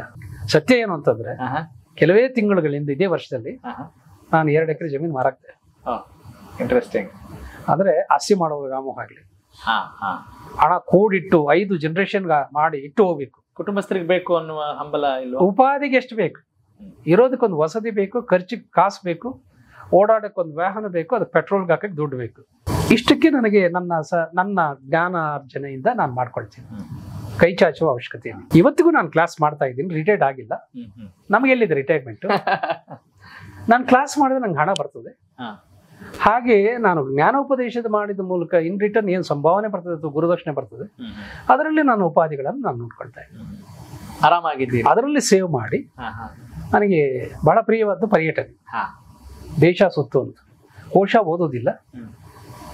ಸೊ ಅಂದ್ರೆ ಹೊಸ ಹೊಸ ದೇಶಗಳು, ಅಲ್ಲಿನ ಸಂಸ್ಕೃತಿ, ಅಲ್ಲಿನ ಭಿನ್ನತೆ, ಆಚಾರ ವಿಚಾರ ವ್ಯವಹಾರಗಳು ಇನ್ನೂ ಬಹಳಷ್ಟು ಏನು ನಾವು ನಮ್ಮ ಮನಸ್ಸಿನ ಮೇಲೆ ಪ್ರೇರಣೆ ಕೊಡ್ತಕ್ಕಂಥವು ಇರ್ತವೆ. ತಾವು ಸ್ವಾಮಿ ವಿವೇಕಾನಂದರನ್ನ ಬಹಳ ಶರೀರದಿಂದ ಆದರ್ಶ ಮಾನಸ ಗುರುಗಳು ಹಾಗಿರೋದ್ರಿಂದ ಅವರು ಮೋಕ್ಷಕ್ಕಾಗಿ ಹಂಬಲಿಸ್ಲಿಲ್ಲ ಅಂತ ನಾವು ಕೇಳಿದೀವಿ. ಇಲ್ಲ, ಅದೊಂದು ಕಟ್ಪಾಡು ಹಾಕೊಂಡಿದ್ರು. ರಾಮಕೃಷ್ಣ ಪರಮಹಂಸರು ಅವ್ರ ಹತ್ರ ಪ್ರಾಮಿಸ್ ತಗೊಂಡಿದ್ರು. ಆದ್ರೆ ಮೋಕ್ಷ ಅಂತಂದ್ರೆ ಇನ್ನೊಂದು ಜನ್ಮ ಇಲ್ಲ, ಜನ್ಮ ರಾಹಿತ್ಯ ಸ್ಥಿತಿ ಮೋಕ್ಷ. ಜನನ ಮರಣ ಸರಪಣಿಗಳನ್ನ ಬ್ರೇಕ್ ಮಾಡ್ತಾರೆ. ಅವ್ರ ಹತ್ರ ಒಂದು ಪ್ರಾಮಿಸ್ ತಗೊಂಡಿದ್ರು, ನಿನ್ನಂತವರ ಅವಶ್ಯಕತೆ ನಮ್ಮ ದೇಶಕ್ಕೆ ತುಂಬಾ ಇದೆ, ನೀನ್ ಹೋಗ್ಬಿಟ್ರೆ ನಮ್ಮ ದೇಶ ಕತ್ಲಾಗ್ತದೆ.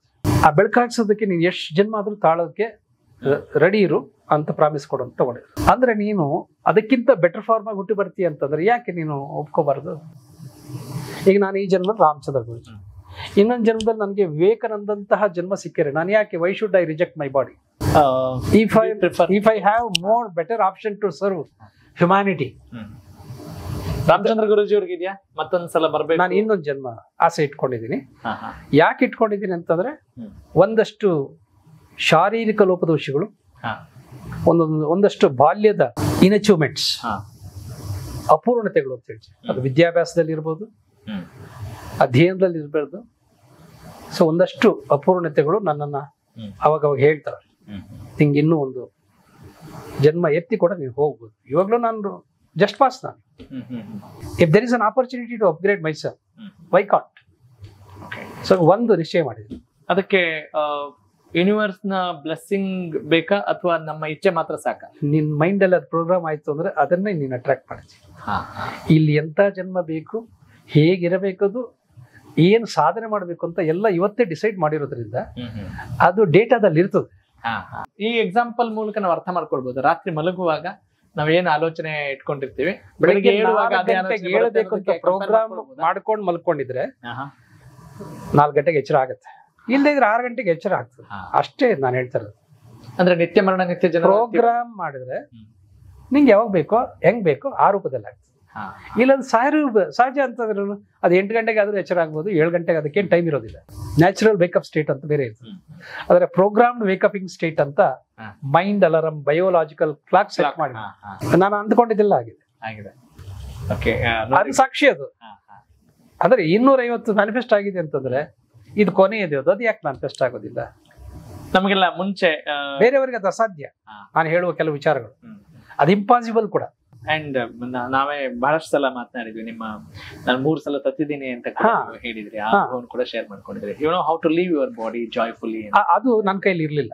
ಅದು ಬೈ ಆಕ್ಸಿಡೆಂಟಲ್ ಆಗಿರೋದು. ಅಂದ್ರೆ ನಂದು ಏನೋ ಒಂದು ಡೆಸ್ಟಿನೇಷನ್ ಬೇರೆ ಇತ್ತು ಅಂತ ಕಾಣಿಸ್ತದೆ. ನಾನು ಏನು ಕೆಲ್ಸಕ್ಕೆ ಬರ್ದವನ್ ಆಗಿದ್ದಿದ್ರೆ ಅವತ್ತೇ 3 ಸಾರಿ ಸತ್ತೋಗ್ಬೇಕಾಯ್ತು. ಜ್ವರ ಬಂದು ಒಂದ್ಸಾರಿ, ಕರೆಂಟ್ ಶಾಕ್ ಹೊಡೆದು ಒಂದ್ಸಾರಿ, ಹಾರ್ಟ್ ಅಟ್ಯಾಕ್ ಆಗಿ ಒಂದ್ಸಾರಿ.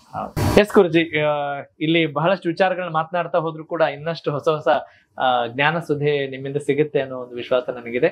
ಆದ್ರೂ ಈ ಕಾರ್ಯಕ್ರಮದ ಕೊನೆಯ ಭಾಗವಾಗಿ ಕೇಳ್ತಾ ಇದ್ದೀನಿ, ಇವತ್ತಿನ ಯುವ ಪೀಳಿಗೆಗೆ ಮತ್ತು ಇವತ್ತಿನ ಪೋಷಕರಿಗೆ ತಮ್ಮ ಕಿವಿ ಮಾತೇನೆ, ಇದನ್ನ ಮಾಡಬೇಕು ಇದನ್ನ ಮಾಡಬಾರ್ದು ಅಂತ 2 ಕಿವಿ ಮಾತು ಹೇಳ್ತೀನಿ. ಒಂದು, ಹಾಸಿಗೆ ಇದ್ದಷ್ಟು ಕಾಲ್ ಚಾಚ್ಕೋ ಅನ್ನುವ ಹಳೆ ಸಾಮ್ಯತ್ಯವನ್ನ ನಿಮ್ಮ ಮನಸ್ಸನ್ನ ಡಿಕ್ಷನರಿಯಿಂದ ಒದ್ದೋಡಿಸಿ. ಹೊಸದು ಒಂದಿದೆ, ಕಾಲಿದ್ದಷ್ಟು ಹಾಸಿಗೆ ಉಳಿಸ್ಕೊ. ನಿಮಗೆ ಬೇಕಾದಂತ ಸಾಮ್ರಾಜ್ಯವನ್ನು ಕಟ್ಕೊಳ್ಳಿ, ಅದೆಲ್ರಿಗೂ ಅವಕಾಶ ಇದೆ. 2ನೇದು, ದೊಡ್ಡ ದೊಡ್ಡ ಗೋಲ್ಸ್ ಇದ್ರೆ ಈ ಸಣ್ಣ ಸಣ್ಣ ಏನು ಆಸೆಗಳನ್ನ ಕಾಂಪ್ರಮೈಸ್ ಮಾಡ್ಕೊಳ್ಳಿ. ಮೊಬೈಲ್ ಅಡಿಕ್ಷನ್ ಒಂದು, ಹದಿಹರಿಗೆ ಬರ್ತಾನೆ ಲವ್ ಅಲ್ಲಿ ಬೀಳೋದು, ನಿಮ್ ಜೀವನ ಹಾಳ್ಕೊಂಡಕೊಳ್ಳೋದು. ಯಾವನು ದೊಡ್ಡ ಕನ್ಸಿಟ್ರು ಆ ಕೆಲಸ ಮಾಡೋದಿಲ್ಲ. ಅದ್ ಅಚೀವ್ ಮಾಡಿದ್ರೆ ಇದೆಲ್ಲ ನಿನ್ನ ಆಕರ್ಷಿಸ್ಬರ್ತದೆ. ನೀನ್ ಯಾವ ಹುಡುಗಿಂದ ಹೋಗೋಷ್ಟಿಲ್ಲ. ನಿನ್ನ ಹಿಂದೆ ಹುಡುಗಿ ಬೀಳ್ತಾಳೆ ಅಥವಾ ನಿನ್ನೊಂದ ಹುಡುಗ ಬೀಳ್ತಾನೆ. Have the goal, set the goal. First achieve the goal. 3ನೇ philosophy, don't save money after spending what is left. ಖರ್ಚು ಮಾಡಿ ಉಳಿದಿದ್ದನ್ನು ಸೇವ್ ಮಾಡಬೇಡಿ, ಸೇವ್ ಮಾಡಿ ಉಳಿದಿದ್ದನ್ನು ಖರ್ಚು ಮಾಡಿ. ಸೇವ್ ಫಸ್ಟ್, ಬಹಳ important. Save first, then spend, invest it. Saving saves your life. Otherwise saving will happen. You are not, first initially you are saving money, but later on your saved money saves you. ಆಪತ್ಕಾಲದಲ್ಲಿ who saved you ಆಪತ್ಕಾಲದಲ್ಲಿ ಅಂತಂದ್ರೆ it's your money. If you save money, the money saves you or serves you. ಇದೊಂದು ಕಿವಿ ಮಾತು ನನ್ನ ಅನುಭವದಿಂದ. ಯಾಕೆ ನನ್ಗೆ ಫೈನಾನ್ಷಿಯಲ್ ಮ್ಯಾನೇಜ್ಮೆಂಟ್ ಗೊತ್ತಿರ್ಲಿಲ್ಲ. ಬಂದಿದ್ದೆಲ್ಲ ಖರ್ಚು ಮಾಡಿ ಕೈ ಖಾಲಿ ಮಾಡ್ಕೊಂಡು. ಅದರ ಸೇವಿಂಗ್ಸ್ ಮಹತ್ವ ಬಹಳ ಇಂಪಾರ್ಟೆಂಟ್ ಪ್ರತಿಯೊಬ್ಬರಿಗೆ. ಈಗ ನನಗೂ ವಯಸ್ಸಾಗ್ತದೆ, ಪ್ರತಿಯೊಬ್ಬರಿಗೂ ವಯಸ್ಸಾಗ್ತದೆ. ವಯಸ್ಸಾದಾಗ ಒಂದಷ್ಟು ವಯೋಸಹಜ ಸಮಸ್ಯೆಗಳು ಹುಟ್ಕೊಳ್ತವೆ. ಇನ್ಕಮ್ ಕಮ್ಮಿ ಆಗುತ್ತೆ, ಎಕ್ಸ್ಪೆಂಡಿಚರ್ ಜಾಸ್ತಿ ಆಗುತ್ತೆ. ಹೌದಲ್ಲ? ಅವಾಗ ನೀನ್ ಇಲ್ಲಿ ಸೇವ್ ಮಾಡ್ಲಿಲ್ಲ ಅಂತಂದ್ರೆ ನೀನ್ ಡಿಪೆಂಡೆಂಟ್ ಆಗ್ತೀಯ. ಕೈ ಚಾಚಬೇಕಾಗ್ತದೆ, ಮಕ್ಕಳ ಹತ್ರ ಆಗ್ಲಿ ಅಥವಾ ಇನ್ನೊಬ್ಬರ ಹತ್ರ. ಆ ಕೈ ಚಾಚುವ ಪರಿಸ್ಥಿತಿ ತಂದ್ಕೋಬೇಡ ಅಂತ ಕಿವಿ ಮಾತಷ್ಟೇ. ಗುರುಜಿಗೆ ಈ ಜನದಲ್ಲಿ ಇದೊಂದು ಕಲ್ತಿದ್ರೆ ಚೆನ್ನಾಗಿತ್ತು ಅಂತ ಏನಾದ್ರು ಅನಿಸ್ತು? ಇನ್ನು ಏನ್ ಕಲಿಯೋದು ಬಾಕಿ ಇದೆ ಅಂತ? ಏನೇನು ಇಲ್ಲ. ಅದನ್ನ ಸ್ಪಷ್ಟವಾಗಿ ನನಗೆ ಪಶ್ಚಾತ್ತಾಪ ಇಲ್ಲ. ಪಶ್ಚಾತ್ತಾಪ ಯಾವ್ದ್ರಲ್ಲಿ ಇಲ್ಲ ಅಂದ್ರೆ, ನಾನು ಜಾಸ್ತಿ ಓದ್ಲಿಲ್ಲ ಅನ್ನೋ ಪಶ್ಚಾತ್ತಾಪ ಇಲ್ಲ. ಓದಿಗಿಂತ ಮಿಗಿಲಾದ್ದು ಕಲಿಯೋದು ಬೇಕಾದಷ್ಟಿದೆ ಅಂತ ನಾನು ಅರ್ಥ ಮಾಡ್ಕೊಂಡ. ತುಂಬಾ ಸಂತೋಷ ಆಯ್ತು ಗುರುಜಿ. ಎಂದಿನಂತೆ ನಿಮ್ ಜೊತೆ ಎಷ್ಟು ಮಾತನಾಡಿದ್ರು ಮತ್ತಷ್ಟು ಮಾತನಾಡ್ಬೇಕು ಅನ್ನೋ ಹಂಬಲ. Thank you so much. Thanks for joining with me.